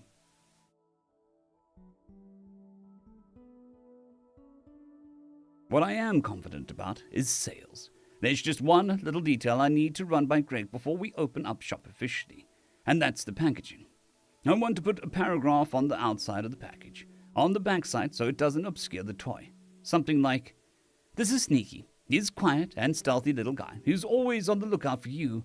From bad dreams to bad guys, he's always watching over you and on your side. He's durable in soft fabrics, our stuffing. He's durable in soft fabrics, and stuffing can stand up to even the most needed of your hugs and cuddles. And he'll always be happy to help, just like the real Sneaky. Yours will love to find a home to be loved and love in return." Something like that. Yeah. Log 6,001.2.09. Personal, Captain Yormdrill. Oh, it turns out that the little hull breach wasn't trying to wheedle a bribe out of me. She was just bad at her scorching job. Once I demanded to speak to a supervisor, we got our landing clearance and approach vector sorted out in short order. Literally just bad at her job and can't be fired because her aunt is the chief of landing control, or whatever they call it. Well, Gregory managed to get a shuttle up here since he wanted a translator implanted. Yeah, that's a big ticket item, and I was surprised that he didn't try to get a similarly reliable model at a lower price, and instead opted for the absolute best option. It drained his funds almost completely, and the hotel room he'll be obliged to rent for the night will go for a good bit of the rest. And stuff. Will go. And the hotel. And the hotel room he'll be obliged to rent for the night will do go. And the hotel room he'll be obliged to rent for the night will do for a good bit of the rest. I can see the appeal, though. Better to pay more up front to find out later that you need an upgrade. As for us, we're beginning our descent, and we'll be landing in the morning. We're luckily within range of the support.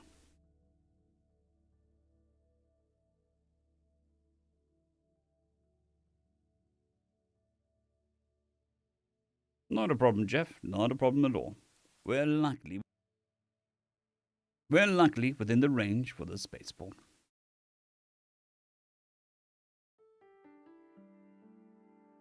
We're luckily within range for the starport, and then again, it is a capital city for a young colony world without a space station.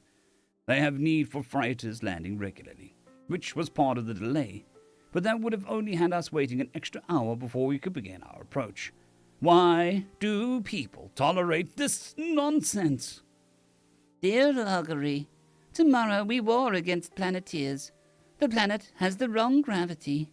Yagi made us practice in the wrong gravity. It was super hard, but I think that we will win anyway. Sneaky believes in us. End of chapter.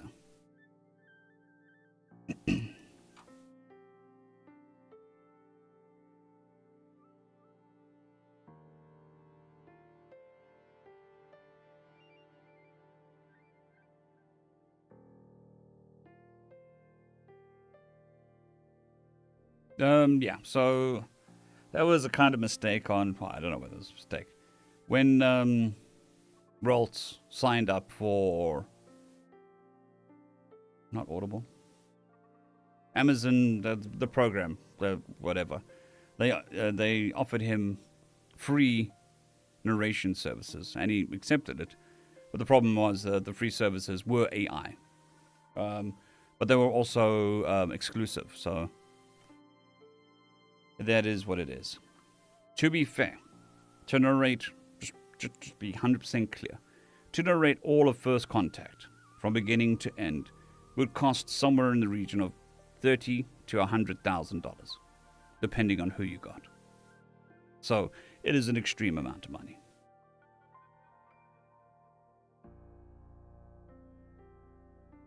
Good morning, The Lazy Comet. Hope you're doing well.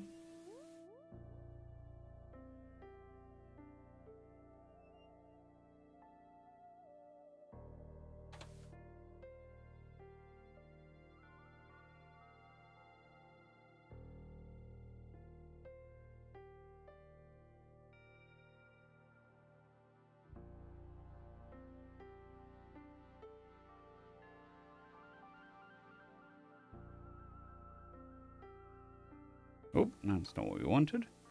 We want to change the color. Okay. Color changed.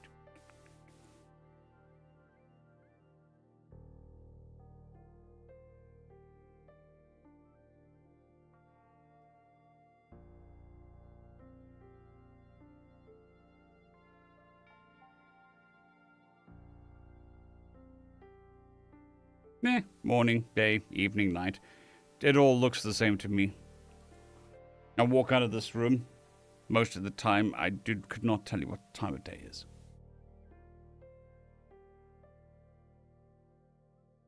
Whoopsie doopsie, I do not apologize. I refuse to apologize.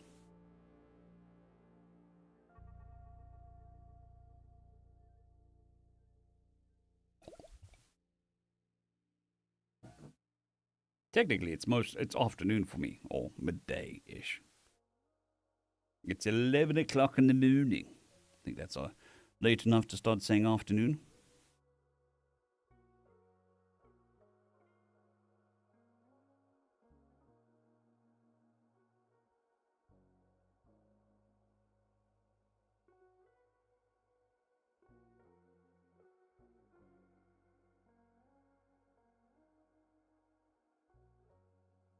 All right. So we've done accidentally adopted. We're going to do 3 TFOS just to round out the day. Use up the balance of my words. For those of you who don't know, I have a word budget per day until my voice starts tearing itself apart. Dramatic, I know, but essentially what it is, which is about 15,000 words per day. But that number changes every day, depending on how I slept, my vocal strain level, and my acid reflux levels. But today seems like a good day, so we should be able to do 15,000 pretty easy.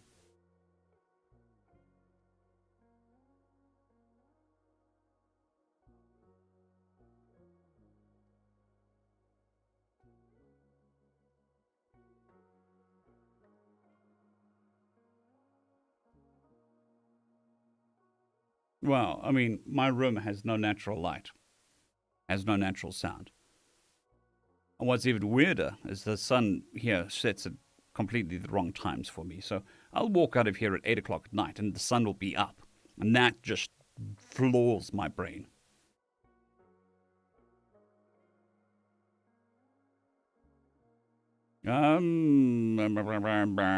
Series on the series channel, I'd say maybe Survivor. It's a good series. Seeing as they've also started up again.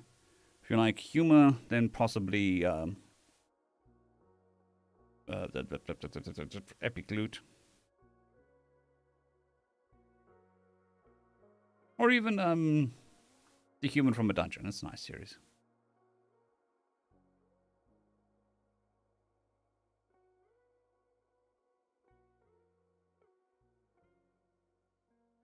All right, let's move on to the first story.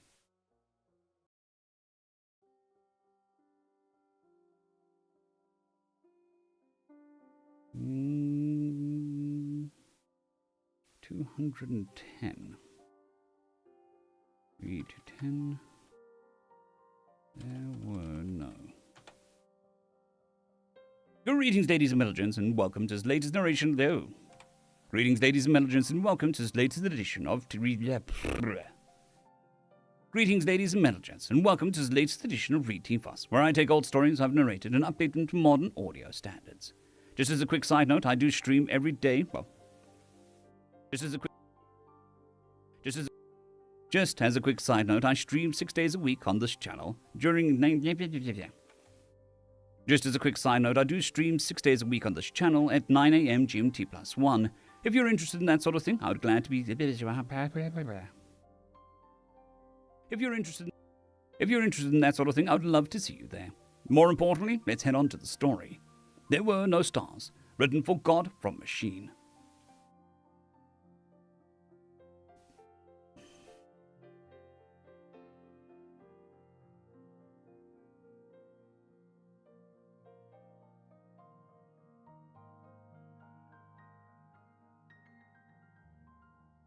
Our universe was a dying one.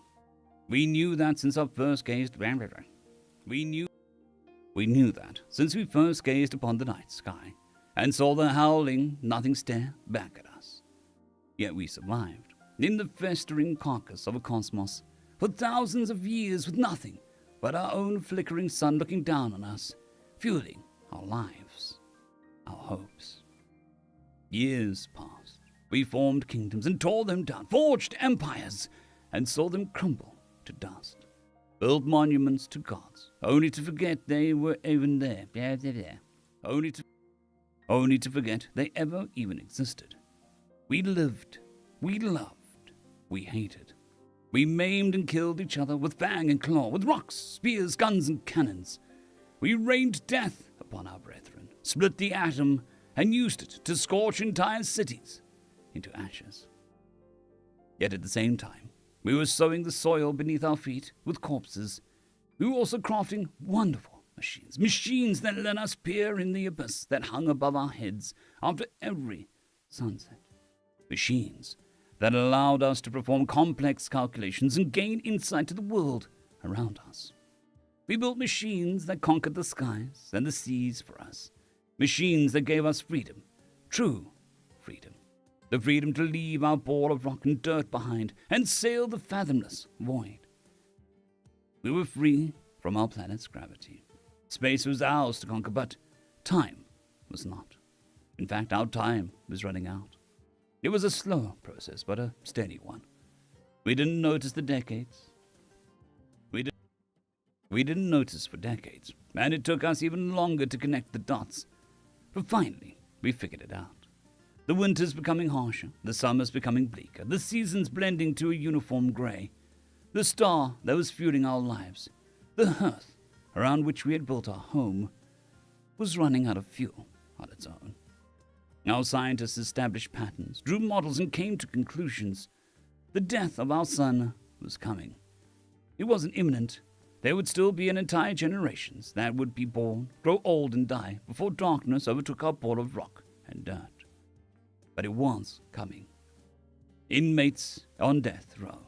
That's what we were, and the execution chamber was inching closer by the day. Eventually, we built stations in our orbit. We sent probes into the abyss and settled all the way to the fringes of our solar system. Little more than research bases at first. That in time turned to research facilities, then research complexes, and so on, until we had proper colonies littering our little corner of the void. We were unshackled by our homeworld's gravity, but were still confined within our system, and the clock was still ticking to the day of our extinction at the hands of entropy. Until one of our observers saw it, twinkling like a flame of a candle. Another star.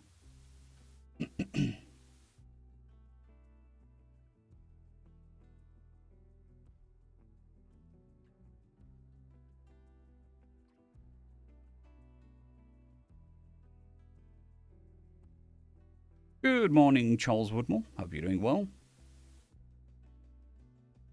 Yes, there's been a couple like that, but I think I know the one you're talking about. I couldn't tell you the title, but I know the story. There was the Elf one, and then there was also Sphinx one. Very similar.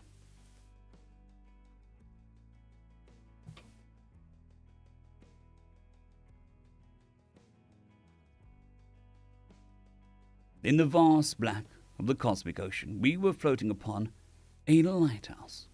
News traveled as fast as light could carry them. We saw a future, not just for us, but for generations to come, for our species, for life itself. Every settled planet, asteroid, and orbital station cheered and celebrated at this new information. We named it Hope's Candle, and trained our every probe on it. The smartest amongst us worked tirelessly to pinpoint its location and figure out how to get us there.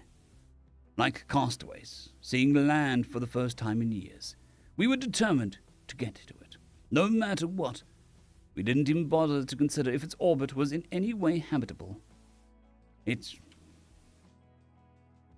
its radiation could sustain us, or if it would simply kill us when we approached its vicinity. We didn't even ask ourselves why its light had only now graced us, even though we had been staring at its direction for millennia. The awakening was a rude one. Our new star, Hope's Candle, was not a star at all.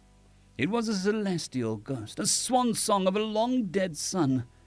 The only reason why we could now see it was because of its death throes. It exploded with enough force to make itself visible from halfway across the galaxy. We weren't devastated, however. We were filled with more determination than ever. Now we know there are other stars out there, in the void, even if the one we saw was dead one. Even if the one we saw was a dead one, there were bound to be younger ones still pulsating with warmth and promise of life. There had to be. Necessity drove our inventions. A sheer refusal to accept our end and meekly breathe our last on a frozen world drove our collective will. We geared all of our industrial production towards void travel. We strip-mined entire planets to build massive exploration fleets, pushed thermodynamics to their limits to propel them, volunteered en masse to man them, and then we had a breakthrough. Some compared it to the discovery of fire. Most knew it was... My microphone does that occasionally. Some compared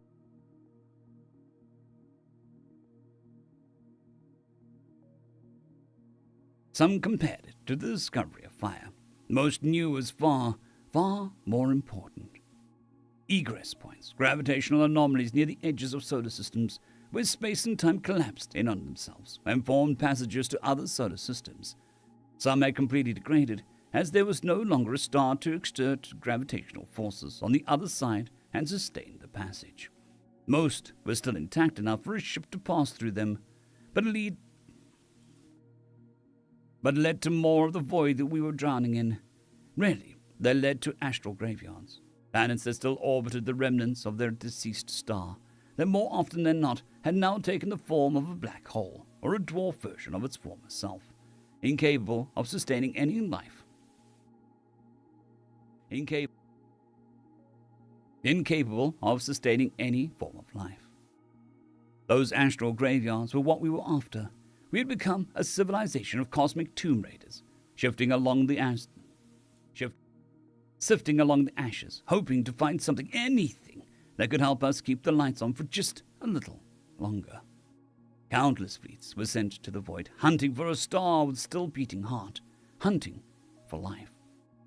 They never found that. What they found was an echo. Orbiting a tiny pale star, barely bright enough to be noticeable, was a sphere of cold rock and ice. It wouldn't have caught the attention of our explorers were it not for its peculiar geographical formations. Were it not for the beginning, it wouldn't have caught the attention of the explorers were it not for its peculiar geological formations. Visible to our scans beneath the layer of ice covering them, we stepped onto that dead world, dancing around its corpse of a star.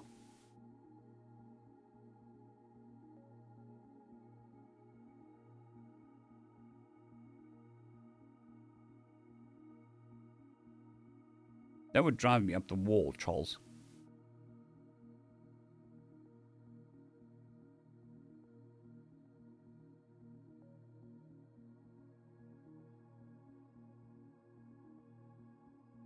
The formations were not geological in nature, but rather artificial instead, albeit the techniques used to construct them were beyond anything our engineers could imagine, let alone comprehend and replicate. It was in fact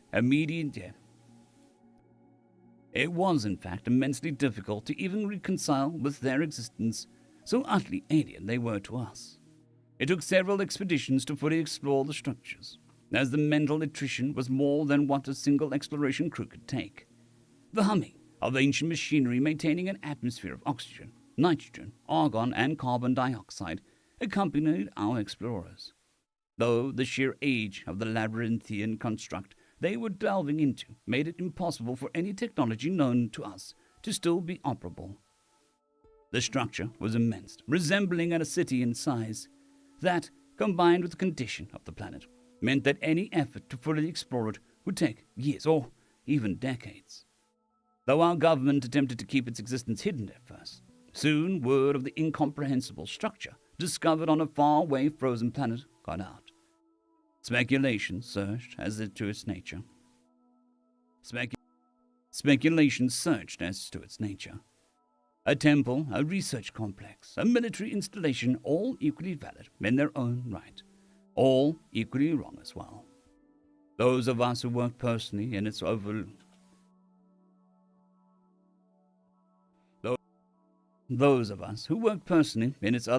guts quickly came to accept that its purpose was beyond what we could understand, and to simply scrap whatever knowledge we could. Scrape whatever knowledge we could from it was all we had any right to hope for. We did find scraps of knowledge, holographic images depicting creatures with only 4 limbs, soft tissue covering their skeleton, and what can be described as their version of a head filled with sensory organs. One of those sensory organs, their eyes, caught my interest in particular. Even in the decayed holograms, there was something about them, a sensation of dread when gazing upon them, coupled with tremendous difficulty to look away. They were similar to the black holes, the wounds upon the face of the universe in that way. We also found depictions of their own void-faring vessels, their designs as maddeningly impossible as that of the building that we were exploring. We saw holograms showcasing entire fleets of them, annihilating continents, worlds, even stars in mere moments. They too were using the egress points. They too were using the egress points we were, and their charts of routes on them engulfed the entire galaxy, and even led beyond it.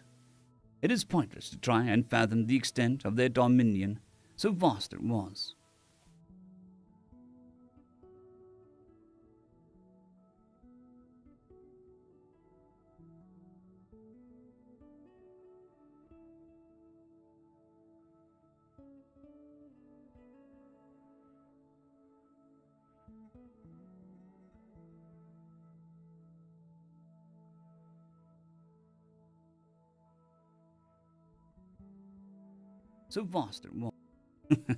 In triplicate.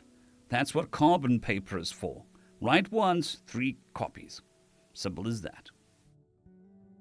That's so vast it was. Well, there was that story from earlier this week, last week, where the author inserted text into the story, which, like, if this is being read out loud, this is an AI that's reading it. That was funny. Very, very clever, but funny. So vast that it was. It was clear that these beings were powerful beyond belief, and that was what drove us to send crew after crew to that dead planet, orbiting the corpse of a star. It was what convinced me to volunteer, even though I knew other expeditions were driven to madness and even suicide as they explored that tomb. If these beings held the knowledge and the power to rule the universe, then maybe they also held the knowledge and power to save it. Maybe we could glimpse upon it and breathe life into our cosmos. Deeper into the structure, we saw foreign writing that didn't belong to those that had created that place, painted along the walls, the ceilings, the floors. It was the same message written in what must have been every language ever spoken in the galaxy. That was how we were able to translate it.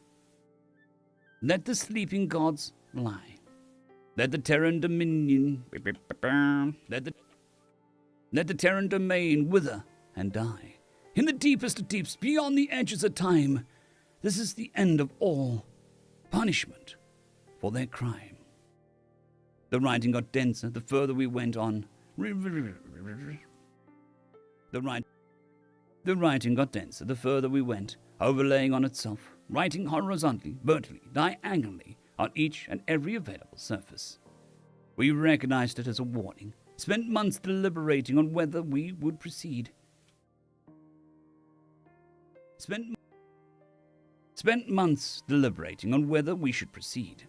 Unnerved by the message and mentally fatigued merely by being in its structure, several members of the expedition, myself included, pleaded to simply seal the place and forget about its existence. It wasn't up to us, however. The Admiral of the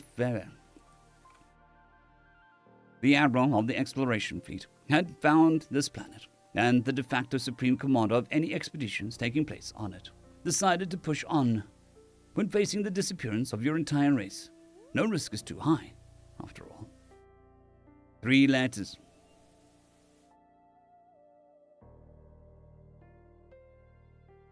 That's actually a very clever idea, laser comment. Very clever. That could work as well. No risk is too high. Somebody was saying that you need to slip text in there that will get the channel demonetized. So that, like me reading it, I wouldn't say it because, my channel. But if people aren't listening to the stuff they're creating, you could put the most horrid stuff in there and they would get their own channels demonetized.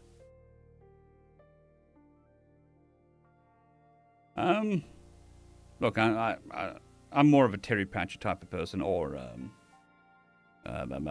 Douglas Adams, so I like the humor side of stuff.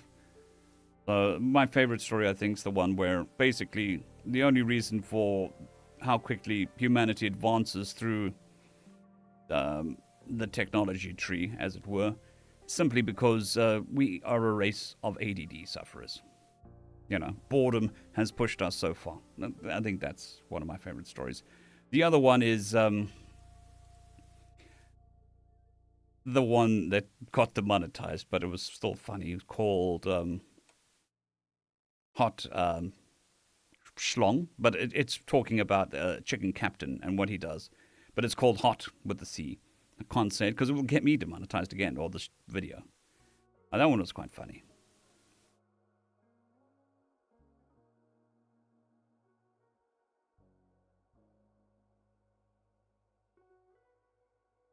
No risk is too high, after all.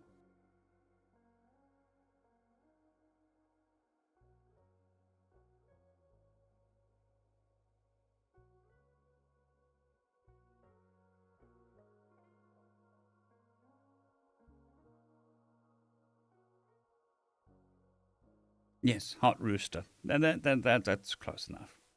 Close enough for now, after all. Still makes me smile. Just the title just makes me smile.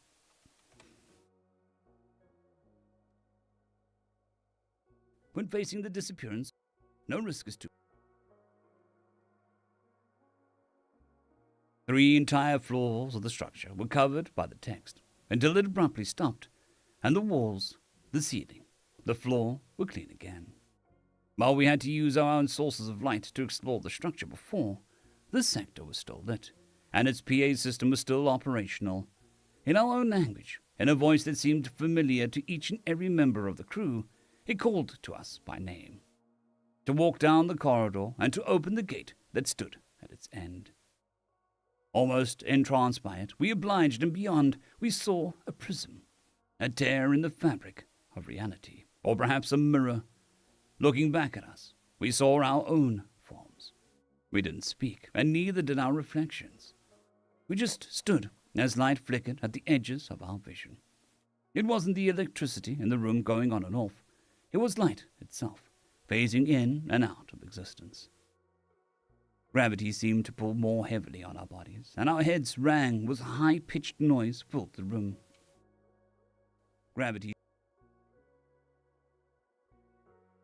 Gravity seemed to pull more heavily on our bodies, and our heads rang when a high-pitched noise filled the room.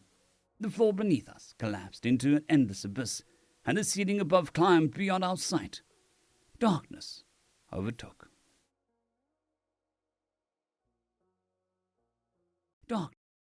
Darkness overtook us. When I woke up months later, construction of the awakening arrays had already begun. I knew every technical detail of how to build one. Their blueprints were implanted within my mind the day we found the prism, and I had been constantly describing them while unconscious ever since. But I didn't really know how they worked. My surface-level understanding of them was that they siphoned material from another place, another universe maybe, or from beyond the event horizon of black holes, and concentrating them on a single point until they coalesced into a star or reignited a dying one. It would be almost another century before the first set of stars was reignited, practically no time at all in the cosmic scale. Even our own sun was given an extension of life by the arrays. Some questioned the decision to use this technology. I myself protested it. We were largely ignored, and the devices were built. Now, however, a peculiar phenomenon is being observed at some of the systems whose stars we brought back to life. Strange shapes, almost resembling void ships, albeit impossible in their design, are being seen, rising from frozen worlds before the observation stations that reported them go dark. There were no stars when I looked to the night sky as a child. I used to worry that we were alone. Now, like matches being struck alight, more and more of them are dotting the world above me. I worry that we are not. End of story.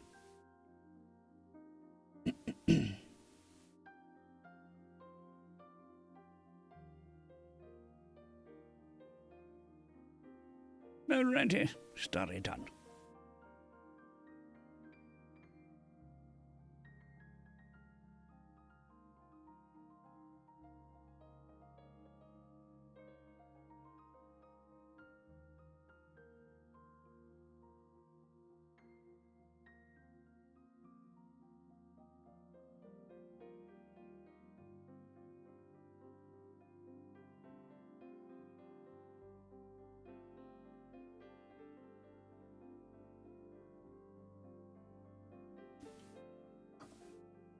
Ooh, I still got coffee.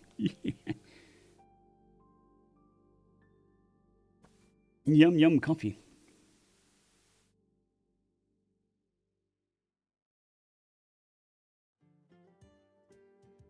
I'm going to step away momentarily. I'm going to step away for a couple of minutes. I shall be back in short order. I shall turn the music up and turn the microphone off.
And back.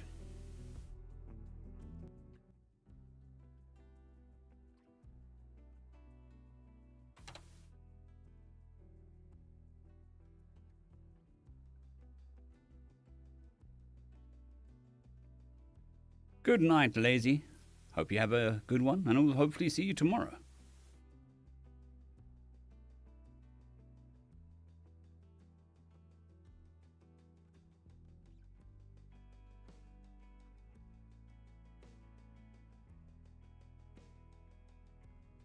$211.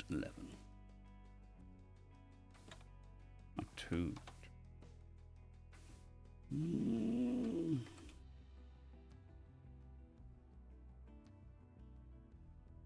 Alrighty, on to story.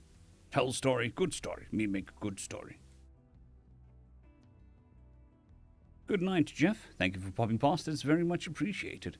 And I hope you have a fantastic day, night, afternoon, time shift, whatever you want. Greetings, ladies and gentlemen, and welcome to this latest narration of the... Greetings, ladies and gentlemen, and welcome to this latest edition of Read TFOS, where I take old stories I've narrated and update them to modern audio standards. Just a quick side note, I stream 6 days a week on this channel. Just a quick note, I stream 6 days a week on this channel at GMT-1. If you're interested in that sort of thing, I'd love to see you there. Anyways, more importantly, on to the story. The Right Demon for the Job. Written by Slightly Asonic.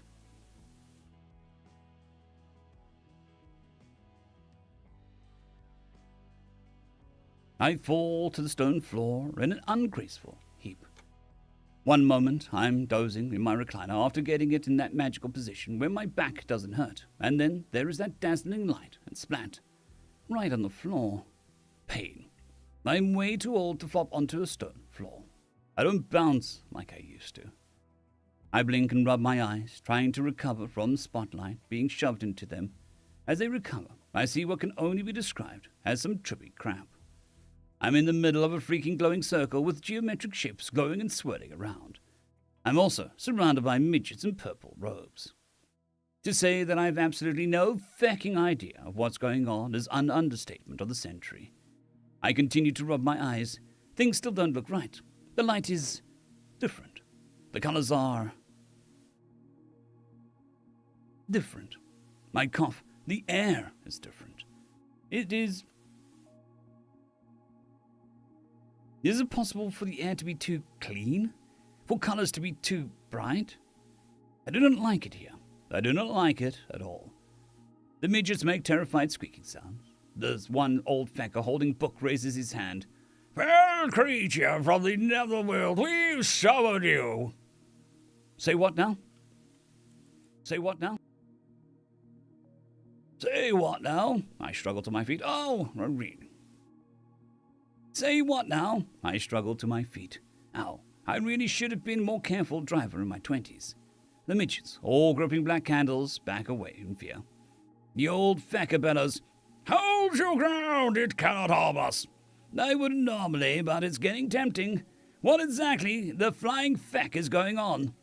There are a bunch of shocked little gasps. He said a dirty word. The midgets, the biggest was maybe 3.5 feet tall, all recoiled in shock. "Remember your training. Succumb not to the horror." The little old guy is really starting to piss me off. "Listen here, you little shit." I stepped towards him. "You have about 10 seconds to BAM!" I walked into something hard. A rather and rather painful, as something that glows around me briefly. "Feck!"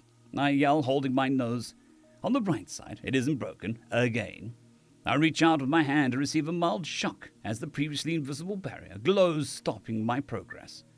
It feels sort of flimsy. I poke it again. "Oh, loathsome denizen of the abyss, I bind you." Okay, now he's gone and given me a headache. I haul off and give that barrier a good kick. The sort of kick that I use to unlock doors, or used to, anyway. The barrier shatters, the circle goes poof, in an annoyingly vivid, happy rainbow of colors. Ah! It's Oompa Loompa It's Oompa Loompa pandemonium. Those little feckers are bouncing off each other, throwing candles left and right. I think a couple of them even peed themselves. The old fecker is holding a book in front of him like a shield as he marches towards me. Flee, young ones! He then draws himself up, squares his shoulders, and raises his right hand, which starts to swirl with glowing colors. I grab him by the collar of his robe. Don't even think about it. I give him a stare that I once used to settle down unruly drunks. It still works. The hand drops. I lean in and hissed, You have exactly 10 seconds to tell me what the flying fuck is going on before I find out exactly how far I can throw your wrinkly ass.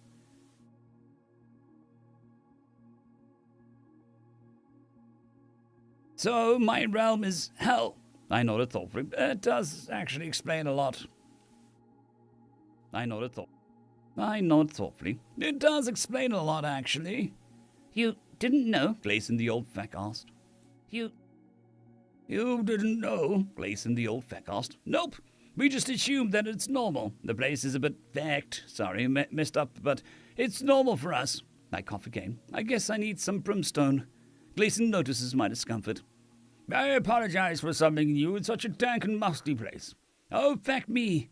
This is dank. Nah, it's cool. Most of the other midgets have long since fled.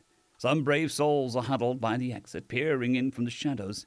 Too bad their shadows aren't particularly shadowy, and they are practically bright, so I can see them plain as... That's right. I'm a demon. I can do crap like that. So why do you want to summon a giant demon from hell? No offense, but it seems that you aren't really good at this. Gleason hangs his head and sighs. Well, you see.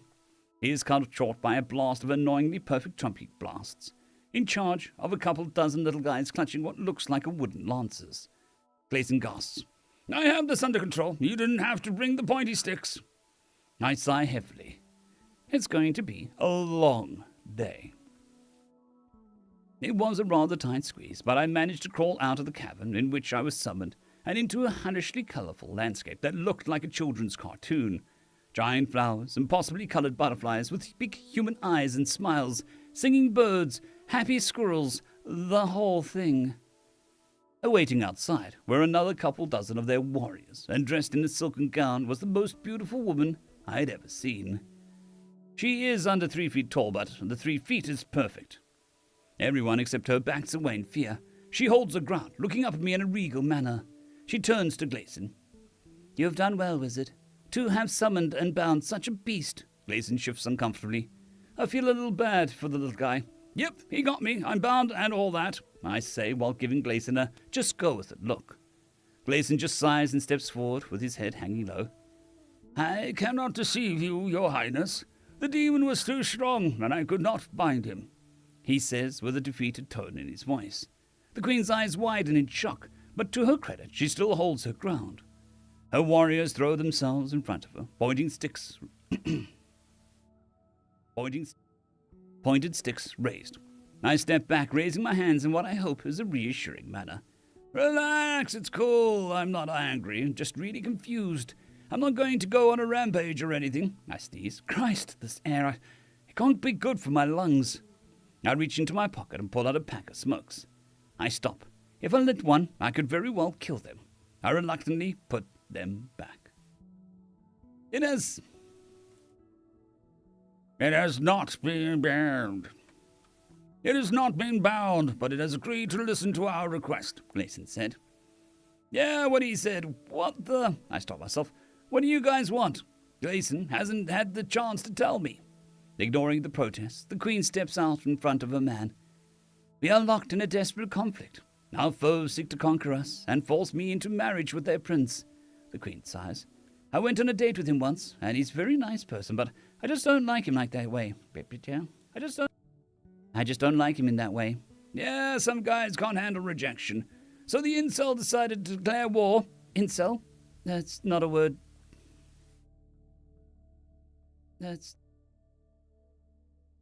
I know not this word. The queen looked up at me with impossibly beautiful green eyes.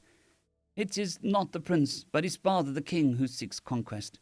I think Prince Solarian would be happiest just living in the palace dungeon, playing games. It's all he talked about during our date. I'm certain that being the highest-ranked player of, I think it's some sort of trading card game. It's praiseworthy, but I just couldn't hold my interest. I nod. My buddy has a kid like that. He would do anything to get the little guy out of the house. Declaring wars is a bit much, though. Please, Sir Demon, I ask for your aid. The war is becoming more and more dangerous, and they are driving us back. We were successful until they summoned a demon, and now the tides have turned. I fear that someone could get hurt really bad, or maybe even killed. Say what now? Nobody has been killed yet? The Queen looks at me with horror in her eyes. You would expect such a terrible thing? Well, yeah. We have wars in hell all the time, and that's just how it usually goes. But that's hell for you, I shrug.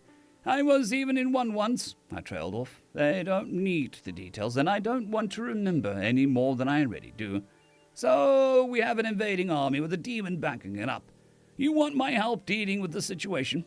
I close my eyes. My poor brain can't handle the colors, and her beauty is making it hard to think. Will you please help us, Sir Demon? The Queen asked in such a touch of desperation in her voice. The name's Robert, and yeah, I'll help. I used to break up fights all the time.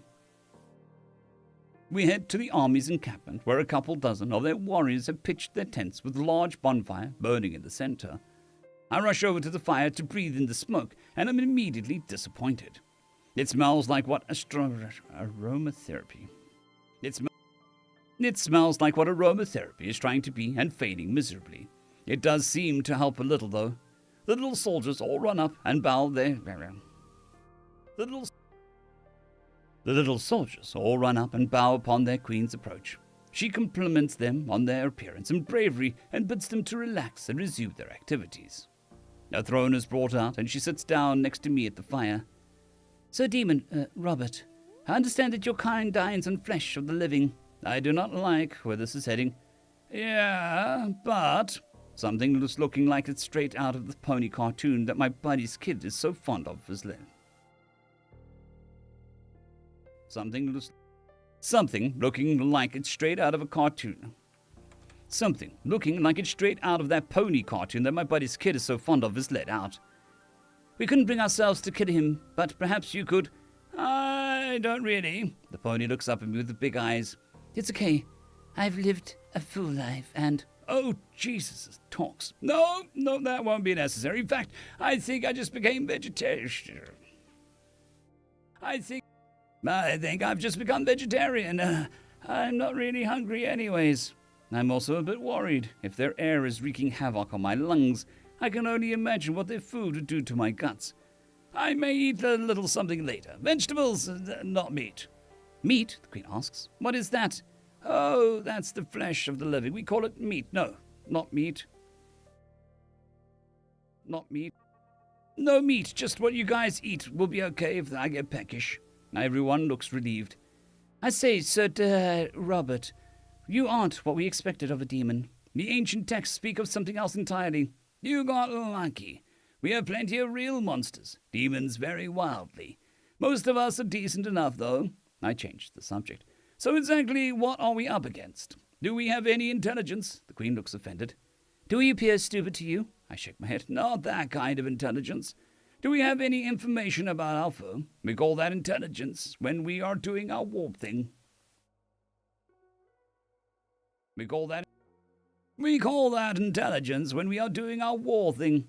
Now spy shall be here shortly. A figure in far screen suddenly appears as if summoned.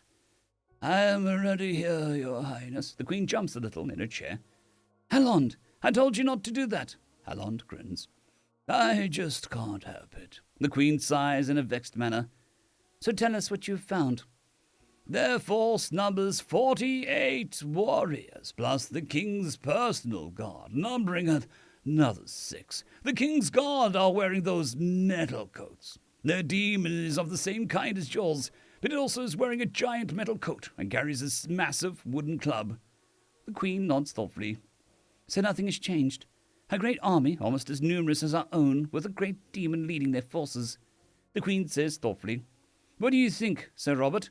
Definitely a pickle. I can probably take on the demon, but 48 of you guys with sticks could be a challenge. That is a lot of sticks, especially when I'm trying not to hurt them too bad. We don't want to be the side that starts that. We don't want to be the side that starts that. The Queen nods in agreement. I turn to the spy. How far is this army at the moment? Just over those hills to the west.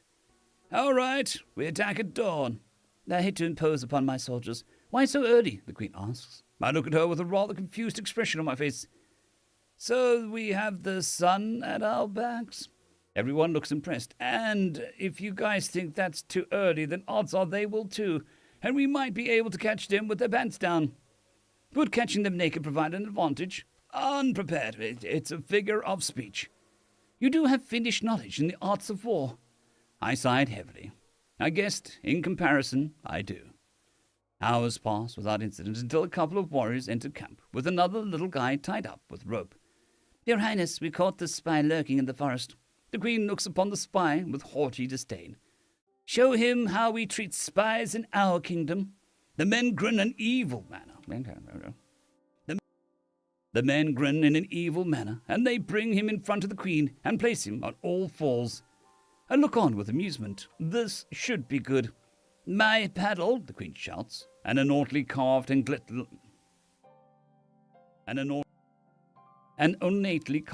gilt light wooden board is presented to her.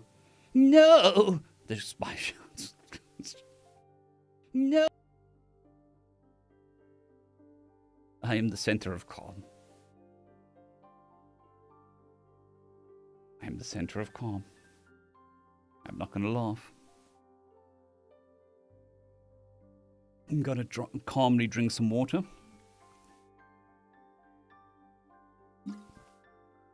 And then I'm going to calmly drink some coffee.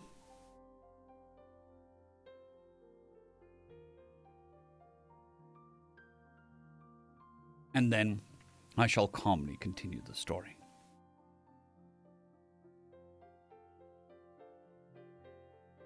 No!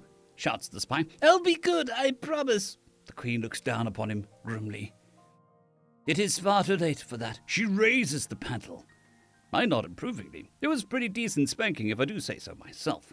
The Queen looks down at the now crying spy. I do apologize, but we can't let you go. You'll have to be placed in... You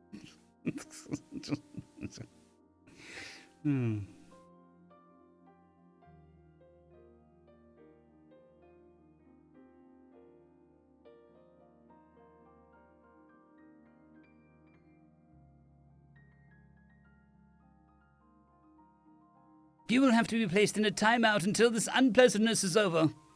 The spy is led away. The Queen turns her shoulders and shouts, Men and women, prepare yourselves, we attack at dawn. It takes hours.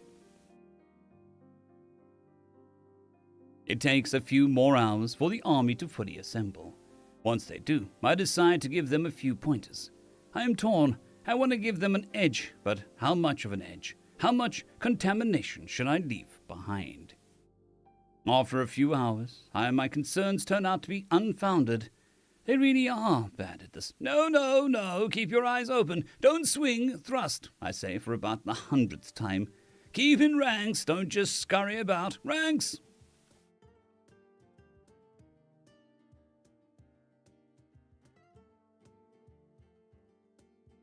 That was a good story, Charles. Fair enough, Joseph. And, yeah. Sometimes... No! Thanks. This goes on for the rest of the afternoon. A very long, very frustrating afternoon. As the sun is setting, I decide that it is about as good as it's going to get. I turn to the Queen.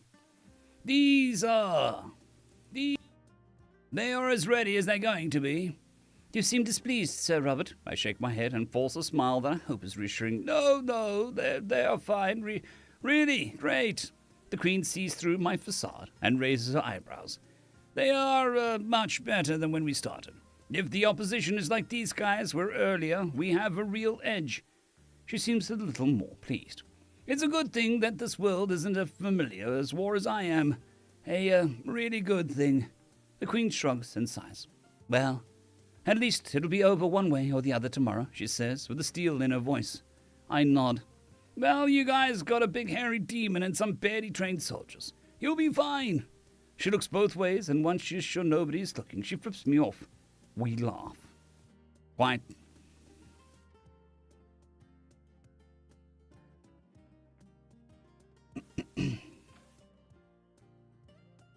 Quite the feast is laid out for us that night. Stupidly coloured fruit and possibly green veggies, giant ears of corn, a whole bunch of stuff. I know I probably shouldn't, but I can't resist the aroma. I eat heedless of what will most certainly happen later on. It's amazing. I'll remember this meal for the rest of my life. They don't have any bedding. I will remember this meal for the rest of my life. They don't have any bedding large enough, so I just lay in the grass. Even the grass and dirt are soft. I sleep like a baby. I wake to the angelic birdsong that I don't hurt. I wake to the angelic birdsong and I don't hurt. I lie there amazed, relished the feeling of not hurting in the morning. This hasn't happened since, I don't know when. I stretch lazily and get to my feet without an edge. I stretch lazily and get to my feet without a single oof. It's early morning, as sure as hell isn't dawn. I feel too good to be annoyed. About that time, my enjoyment of a perfect morning is cut short by the aftermath of eating food that was too good for my guts. This isn't good, but I regret nothing. I warn everyone to not approach and excuse myself. It is bad. It is really bad. I still don't regret the meal, though. I look over at some bushes nearby. I am so very sorry about this. I reach over and grab a fistful of them.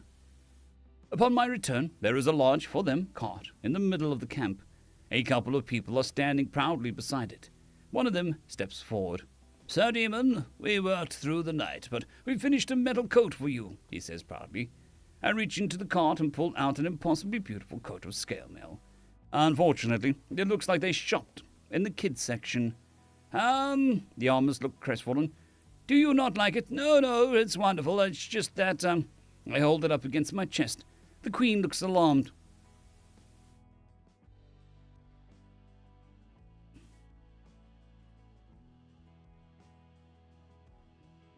Fair enough, Charles. Fair enough. Same to you, Philip. Thank you for popping past, spending some time with us. Very much appreciated, and I hope you have a fantastic one. It won't fit. Should we retreat? No, we're ready to go. Metal coats would just slow me down anyway. You're so brave, Sir Robert. We form ranks at the crest of the hill and look down upon the enemy camp. They have no sentries, and they are all lazing around eating breakfast.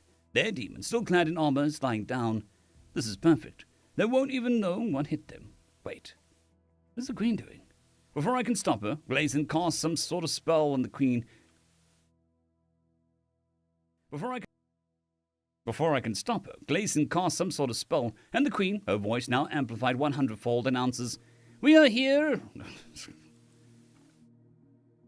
We are about to attack you. Let us know when you are ready. No rush. If I facepalm any harder, I'll knock myself out." God damn it! I step out from in front of our forces and wait as the foe finishes breakfast. Their king gets his throne brought out, and their demon, with some difficulty, struggles to his feet. "We're ready," the king shouts. Their forces clump together in a mob behind the club-wielding demon. "Form ranks!" I shout to our army. They do a pretty decent job. I stride out onto the battlefield. I look back. They are following me. "Stay on the foot downhill, you nice people. Keep the high ground for now." They stop. I continue my advance. As I approach, their demon looks smaller and smaller, and I'm soon looking at a scale mail-clad slender young woman, 20 at most, wielding a baseball bat like a club. She looks up at me with terror in her eyes. "Oh, shit," she says in a tiny, frightened voice. Hey. "I'm Rob. What's your name?" "Becca." "Hell of a mess we're in." "Yeah." Behind her comes an unpleasant screech. "What are you waiting for?" The wizard screeched.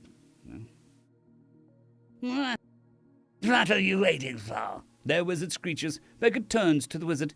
"Because I don't want to die." "I said attack!" The wizard screams in anger. He waves his hand.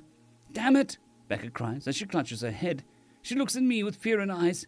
Please, don't hurt me. I smiled, trying to reassure her.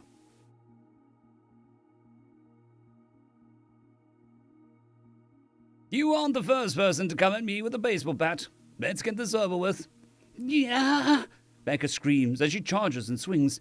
Moments later, the bat goes flying and Becca is plopped, as gently as I could, on the ground. The wizard screams at her, demanding that she get up and fight. He waves both of his hands with fury. Becca screams and clutches her head. The last of my patience finally evaporates. That's it! That is fucking it! I charge through the few soldiers in the way, and with a running start kick... and with a running start, kick that wizard right in the balls. The force of the blow is enough to lift him off his feet and throw him back about a yard or so. Everyone on both sides gasp, frozen in horror. Then I grab the wizard and lift him up, his legs still curling up next to his body, and shake him a little to get his attention. Hey, shithead, I got a magic question for you. How many times does someone have to get a kill? How many times does it take? How many times does someone have to get kicked? How many times does someone have to kick a wizard in the nuts for them to release a demon? It seems the answer to be once. The answer seems to be once. Baker wastes no time in going on a rampage. You get a kick in the nuts, you get a kick in the nuts, and you get a kick in the nuts, and you're cool, but where do you think you're going? Becca yells as she goes on a ball-kicking spree. Yeah, screams the enemy as they flee, desperately clutching their crotches in all directions. Their king jumps off the throne and tries to run. I chase him down, bowling over his guards in the process. I then scoop him up, and with a little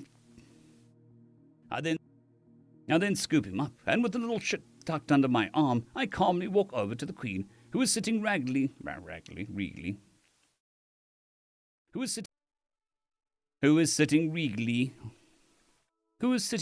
on a throne, paddle in hand. I drop the fecker at her feet. Okay, arsehole, you have 3 options. 1, I kick you in the balls, hard. 2, the queen gives you a paddling that'll go down in history. 3, you listen to reason. Which one do you prefer? 3, the king says in a quiet voice. Smart. This is how this is going to go. You're going to gather your men and leave. Within a few days, you'll personally go and visit the queen and discuss reparations. Reparations? Yeah, that is where the queen will tell you how much you owe her due to all the trouble you have caused. You will then pay it. I don't care if it is money or land or whatever, you will pay. If you don't, she will summon me again, and I will not be happy. Got it? The king pouts and nods. The queen nods regally. I will be expecting you soon, she says haughtily, then looks upon the field of battle and winces. Sir Robert, could you keep the demon from torturing their wizard? I'll try, but she is pissed. Hey, Becca, quit hitting yourself. Yeah? Could you stop? You are unsettling the natives, she sighs. Can I at least give him a wedgie? Sure. What's a wedge? Oh, dear, the queen says in horror. I look over at the terrified king. One last thing. If you ever pull a stunt like this again, they'll summon me. And me, Becca says, and her. And my dad, and her dad. And my brothers, and her brothers. And my boyfriend, and her boyfriend. And my girlfriend, what? I shrug. Ugh, you go, girl. And I cut her off with a wave. You got the idea. They will summon a whole lot of us, and there'll be a nut-kicking castle raking festival. Do you understand? Do you understand? The king nods solemnly. Now carry your ass out of here. The king then slinks away. Once everything settles down and everyone plus Becca is back at the camp, there is another feast. Neither Becca or I can resist. I regret later, but I don't care. You have done us a great service that we can never repay, the queen says after the feast. Don't worry about it. It's the least I could do for someone who snatched me out of my home with no warning and then tried to buy me into slavery. I grin. The queen winces. I am truly sorry. I am so very... I laugh. Just messing with you. I was happy to help. I'd be so very pleased if you remained with us, Sir Robert. I shake my head. This place is wonderful, but I just don't fit. I need to go back to hell where I belong. Don't hesitate to summon me again if you need me, though. The Queen nods. I understand. Fare thee well, Sir Robert. Gleason steps forward and opens a spell tome and starts the incantation. Beric and I exchange email addresses as we fade away. The Queen looks towards the space where we were standing moments ago and sighs. If only he was smaller, she says quietly to herself. Your Majesty? Nothing. Let's go home. End of story.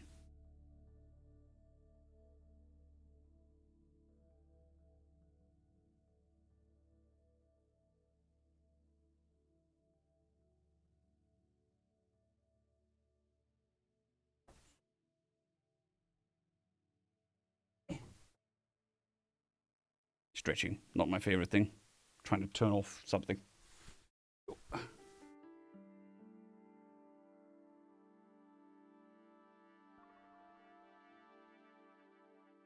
Coffee.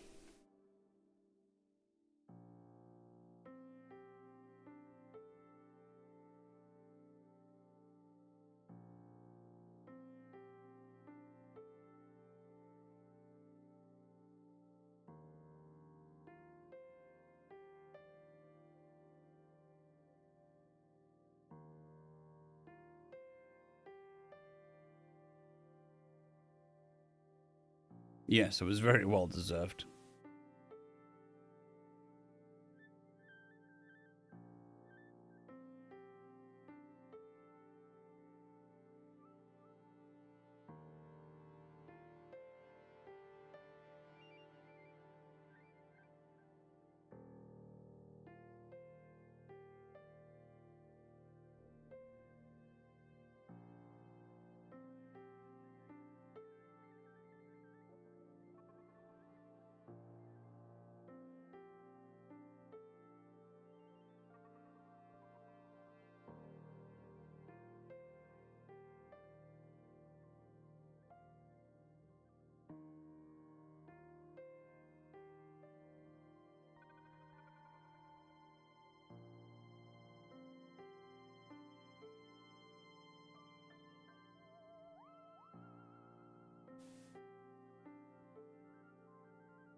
I love how the theremin is always going to sound like alien. It's so embedded in our cultural zeitgeist. The theremin means alien.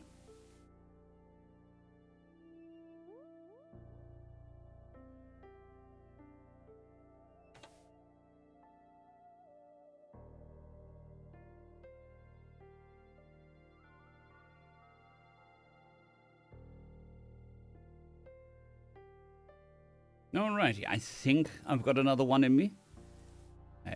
Which is good, because that's what we planned to do. So, before further notice, let's head on to that. 12.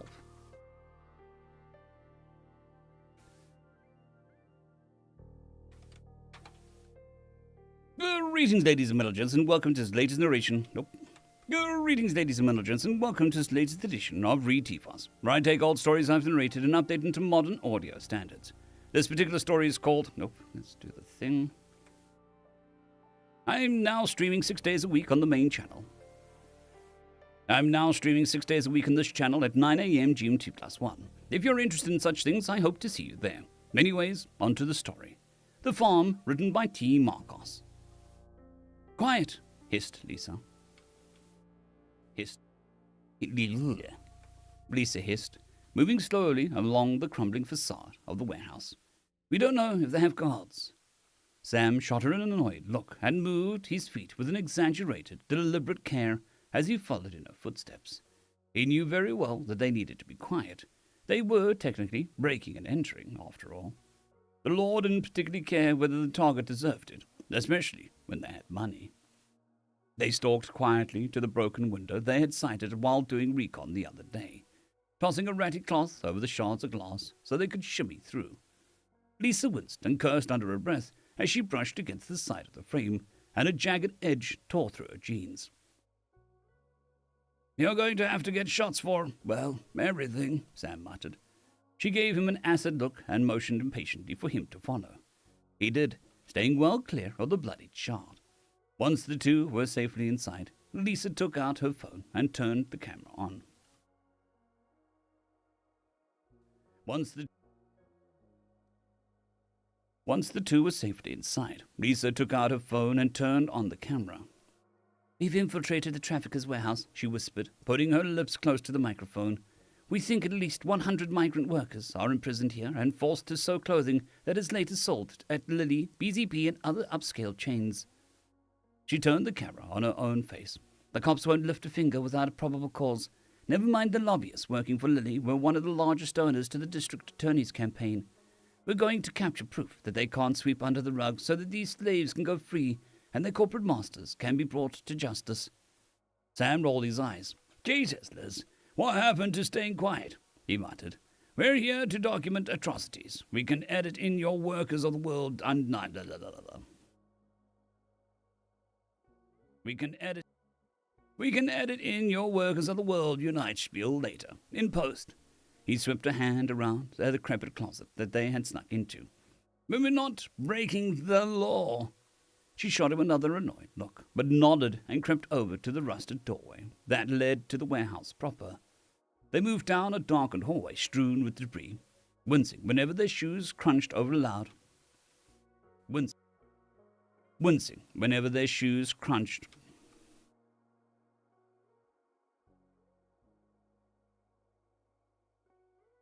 Wincing whenever their shoes crunched over loud on the remnants of the crumbled brick that spilled from the walls. Eventually, they found a precarious staircase that led them to an upper level, and from there through a series of disused stockrooms.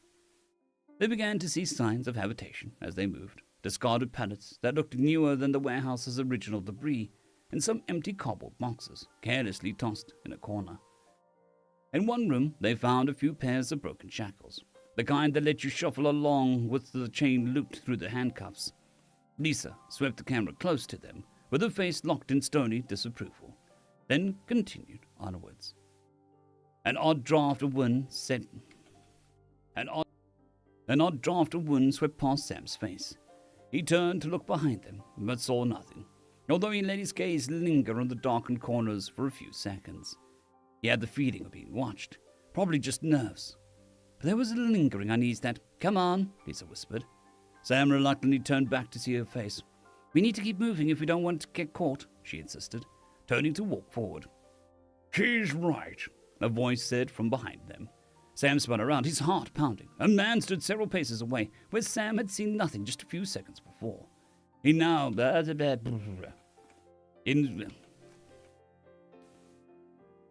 He's not young, but not quite old yet, wearing a battered tan trench coat and making no attempt to be stealthy. Just standing, looking at the two of them with an odd, weary expression on his face. "Who the fuck are you?" Lisa hissed, keeping her voice low. "Do you work here? Are you one of them?" If I was, this would be much less reasonable conversation," the man sighed. "You kids need to leave." Lisa stalked over to stand in front of the man, her shoulders squared.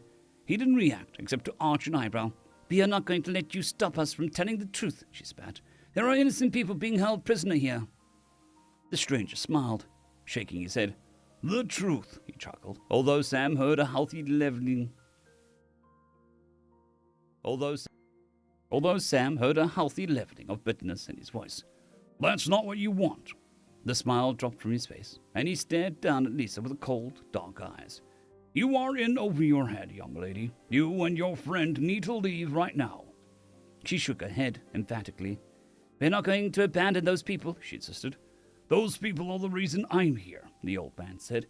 "I'm going to help them and make sure that those responsible get what's coming to them." Lisa's face lost none of its fury, and he slumped forward.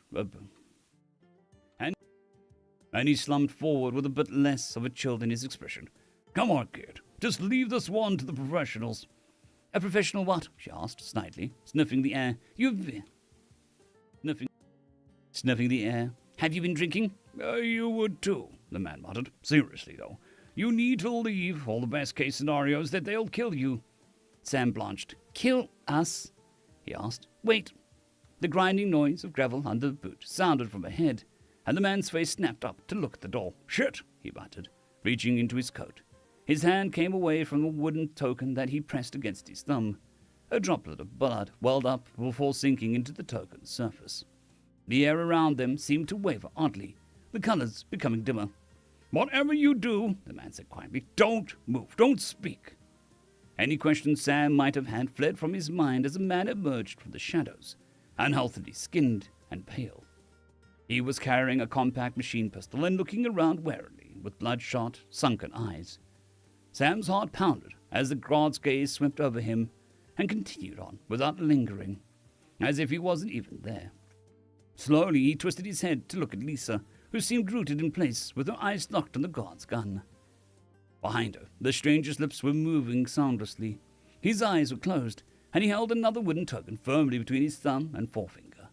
He brought his hand up to point directly at the guard, who was looking suspiciously at the far corner of the room and sniffing in the unsettling manner of a predator scenting prey. The man's eyes popped open, revealing gleam. The man's eyes snapped open, revealing clear golden irises. "Humiliare sub potina mano me," he whispered. "Vade." The guard dropped his gun with a clear clatter and began frantically clawing at his head, fingernails drawing bloody furrows into his scalp and chin. Drawing bloody furrows from scalp to chin. Sam and Lisa watched transfixed as he sank to his knees, shuddered and collapsed. His eyes, wide and staring, puffed into greasy black smoke that lingered in the empty sockets. They both turned to stare at the stranger. He was standing with his head cocked to the side, listening to something Sam couldn't hear. There was a pause before he snorted and rolled his eyes, which had returned to normal color. "Yes, I know that's not how it goes," he muttered. "Fuck off." "The fuck was that?" Lisa stammered. "You killed him." "Nah," the man said. "Just put him in a timeout for a bit." He walked over to the smoking corpse and peered down at it, then nodded in satisfaction before turning back to Sam and Lisa. "So listen, change of plans.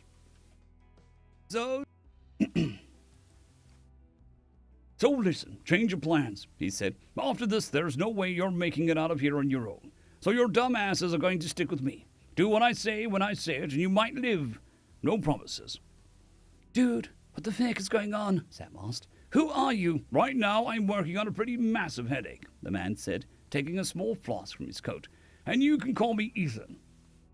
They both watched in bemused silence as Ethan took a pull from the flask, then stowed it back in his coat. "Well, come on," he sighed, walking towards the dark hallway.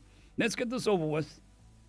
Sam exchanged a look with Lisa, but they were both too stunned to do anything but fall into step, gingerly skirting around the twisted corpse on the floor.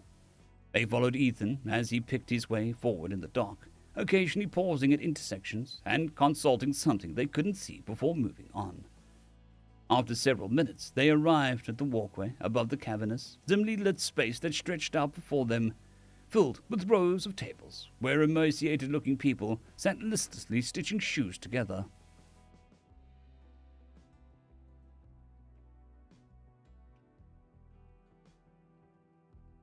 Lisa's face contorted, the sight pushing back the terror from earlier. "We were right," she whispered. "This is proof we needed when people see the real cost of their clothes." Ethan started laughing quietly, and he broke off the glare. "Don't!" Ethan started laughing quietly, and she broke off to glare at him furiously. "You think this is funny?" she demanded. "You think this is about clothes?" he continued. You think this is about clothes?" he countered, gesturing at the factory floor with a twisted smile. "You brought a camera with you, right? Go ahead, film. Show the people the truth." Lisa glared at him and reached for a phone, flicking open the camera app and pointing it at the workers. "We found," she began, before choking and looking wide-eyed at a phone screen. Each worker in the grainy video had a nebulous dark tendril that wrapped around their neck, caressing their face and twining itself in their hair. The tendril seemed to pulse and writhe, and as she penned the camera up, she saw that they joined together in a twisted mass, floating high above their heads. In the center of the mass was a single yellow eye with a split pupil.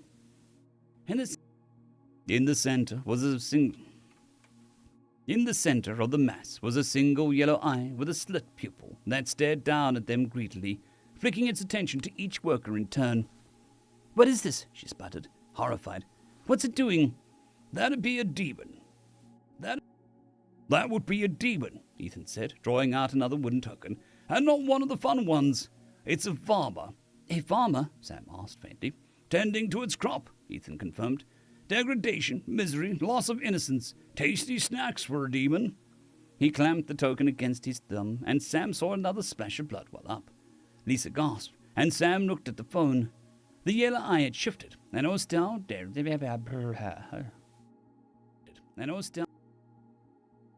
The yellow eye had shifted and was now staring.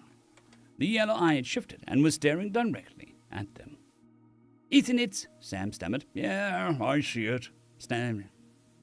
"Ethan, it's..." Sam stammered. "Yeah, I see it," Ethan replied, gritting his teeth. His eyes flashed gold, and wisps of light began to leak from the corners of his mouth. He rose to his feet. "Hi," he said, raising his arm. "I'm guessing you're not going to let me read the formal eviction notice?" There was barely a perceptible rumble that ran through the warehouse, rippling over the dirty concrete. The workers didn't react at all. Ethan grimaced and tightened his grip on the token. "I didn't think so," he muttered. "Fine, we can do brute force." Sam flinched as the wooden token shattered with a sharp crack, sending a rush of sending a crack of luminous energy towards the center of the room. Ethan staggered and gripped the balcony's railing with free hand, and Sam felt a slick jolt of nausea as a foul-smelling gust of wind smashed into them from the center of the room. As one, the workers on the factory floor tilted their heads back and began to scream. Sam clamped his hands over his ears and crouched down in terror. Screaming was unearthly.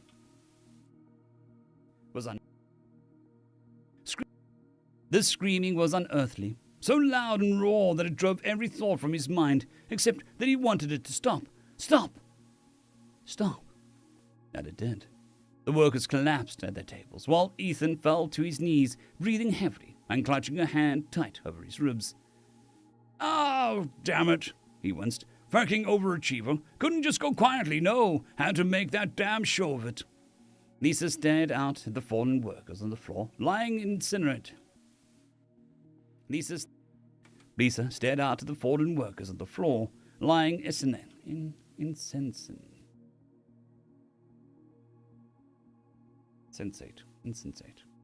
lying insensate and slumped over half-finished sneakers.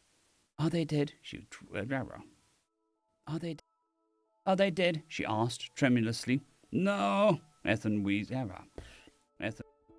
Ethan wheezed. "They're just having a really, really bad day." He fished a picture from his pocket and peered at it, then looked out over the factory floor. "Come on," he said. "I've still got a job to do." They followed him down a nearby staircase and out amongst the fallen. Ethan stumbled towards the table at the end of one of the rows where the young man had fallen back in his chair.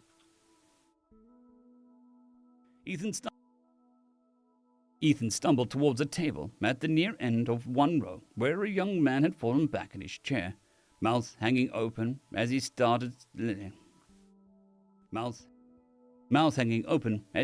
sightlessly upwards. As Ethan took the picture out of his coat once more, Sam saw that it was the headshot of the same man, albeit smiling and better fed. "Ha! Found you," Ethan muttered, pulling another token from his pocket. He laid the wooden disc on the man's forehead and jabbed his thumb onto it. The unconscious man's limbs floated up, and Ethan grabbed the collar of the shirt the man came wearing. The unconscious man's limbs floated up, and as Ethan grabbed the collar of his shirt, the man came free from his chair, as if he weighed nothing. "Come on, kids," he sighed. "Time to clear out. Need to get the car before this wears off." "Wait a second, what about all the other workers?" Lisa said indignantly. "We can't just leave them here." "I'm only getting paid for this one," Ethan said. "They'll be fine. Someone else will come along." "You can't know that," Lisa objected. "We're in the middle of nowhere. Nobody's just going to wander by." Ethan chuckled, although there was little mirth in it. "Oh, it won't be by accident," he said. "These folks have been steeping in pain and fear for weeks. They're about as far gone as a soul can be without going insane. then maybe a bit past that. They'll need comfort, security, healing. Sam gulped, his eyes flicking involuntarily upward. And someone, up there will arrange for it? He asked. Oh, they'll be falling over themselves, Ethan confirmed. The difference between angels and demons is a matter of dietary preference. The hunger, that's the same. You forgot about their utter lack of style, Lisa said. He whipped his head around to stare. You forgot about their lack of style, Lisa said. He whipped his head around to stare at her. She was leaning against one of the tables, jauntily, playing with an unconscious worker's limp hand. Ethan's eyes flicked to the bloody scratch on her thigh, then up to meet her cold gaze. Careless thing, Lisa said, smearing a finger with the blood. Left a nice big dollop on a shard of glass. Just sitting there. She popped her finger into her mouth, contemplating the taste for a second before withdrawing and smiling. Hello, Ethan. Ethan's jaw clenched. Lilith, he greeted. She waved the worker's hand at him, then let the woman's arm drop. You can't just barge in and start destroying things, you know, she said reproachfully. This was by the books. It followed the rules. I thought above was all about their little rules. I work alone, you know that, Ethan replied, circling warily around her with the floating body in tow. Lisa gave him a mocking smile that stopped well short of her eyes. Don't toy with me, Paladin, she whispered. Their mark is scorched into your bones. You are a kept thing, as much as it may comfort you to pretend otherwise. She took a step forward, then frowned. The right side of her face drooped. Get out of her! Get out of her, Get out of her, Sam muttered, clenching his fist. Leave Lisa alone. Oh, you precious thing, Lisa cooed, giving him a lopsided smile. Her voice slurred as she spoke, and her motions were unsteady. Don't you worry, she's too weak to tolerate me for long. But you lovely dumpling, you've got such potential in you, such dynamism. And that's a savory part. She took a wobbling step towards him, reaching out her hand. How about it? Can I ride you all the way down? Scrape away all the marrow? I'll even let your little friend go as a trade. Sam hesitated, looking at not Lisa's glasses eyes. Don't listen to her, Ethan said grimly. Lisa is already dead. You can't save her. Lisa shot him an annoyed look, and the skin on her face started dissolving into ash. Pa!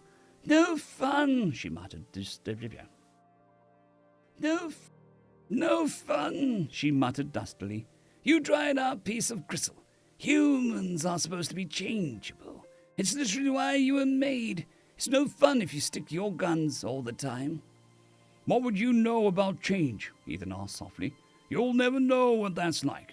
And it burns you, doesn't it? She surged forward.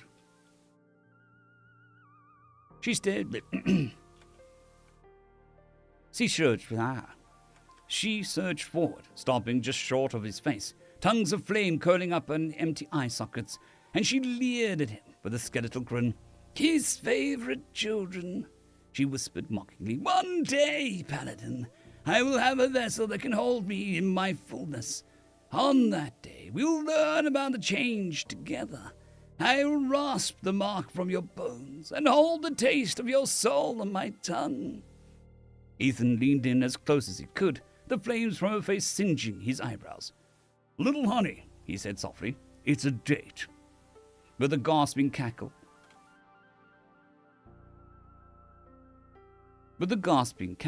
Lisa's body collapsed to the floor, sending up a cloud of ash. Ethan looked up at Sam, who was staring at the scorched bones with tears running down his face. Sorry, kid, he said wearily, taking out his flask and offering it to Sam. Nothing you could have done. But she just killed her, Sam objected, not acknowledging the flask. She just killed her for no reason. Jealousy, Ethan said. He took a long drink and replaced the flask in a pocket. They talk a good game, but at the end of the day, they can't stand any of it. They hate that they're dependent on us, that the younger creature is more interesting to certain parties than they are they. Man. Certain parties than they are. We have the freedom to choose our purpose, our destiny. And that most of us is all... And that most of all is why they hate us. Sam looked back towards Lisa's burnt remains and felt a cold pit in his stomach. She didn't get a choice, she said. She didn't get a choice, he said quietly. Yeah, well, Ethan said, his gaze flickering upwards for a moment. That's why we hate them. End of story.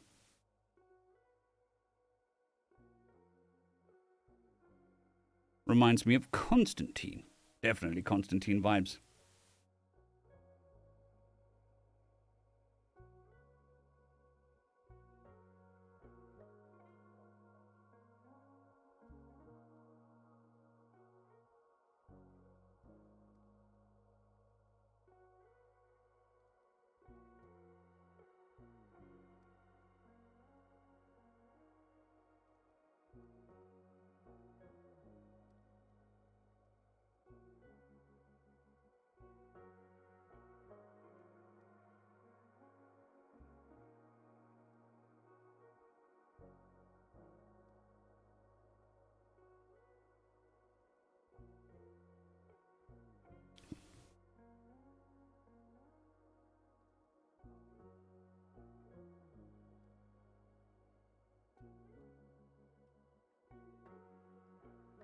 Alright, yeah, I think that's going to be for the day. 3-hour stream. Got plenty of work done.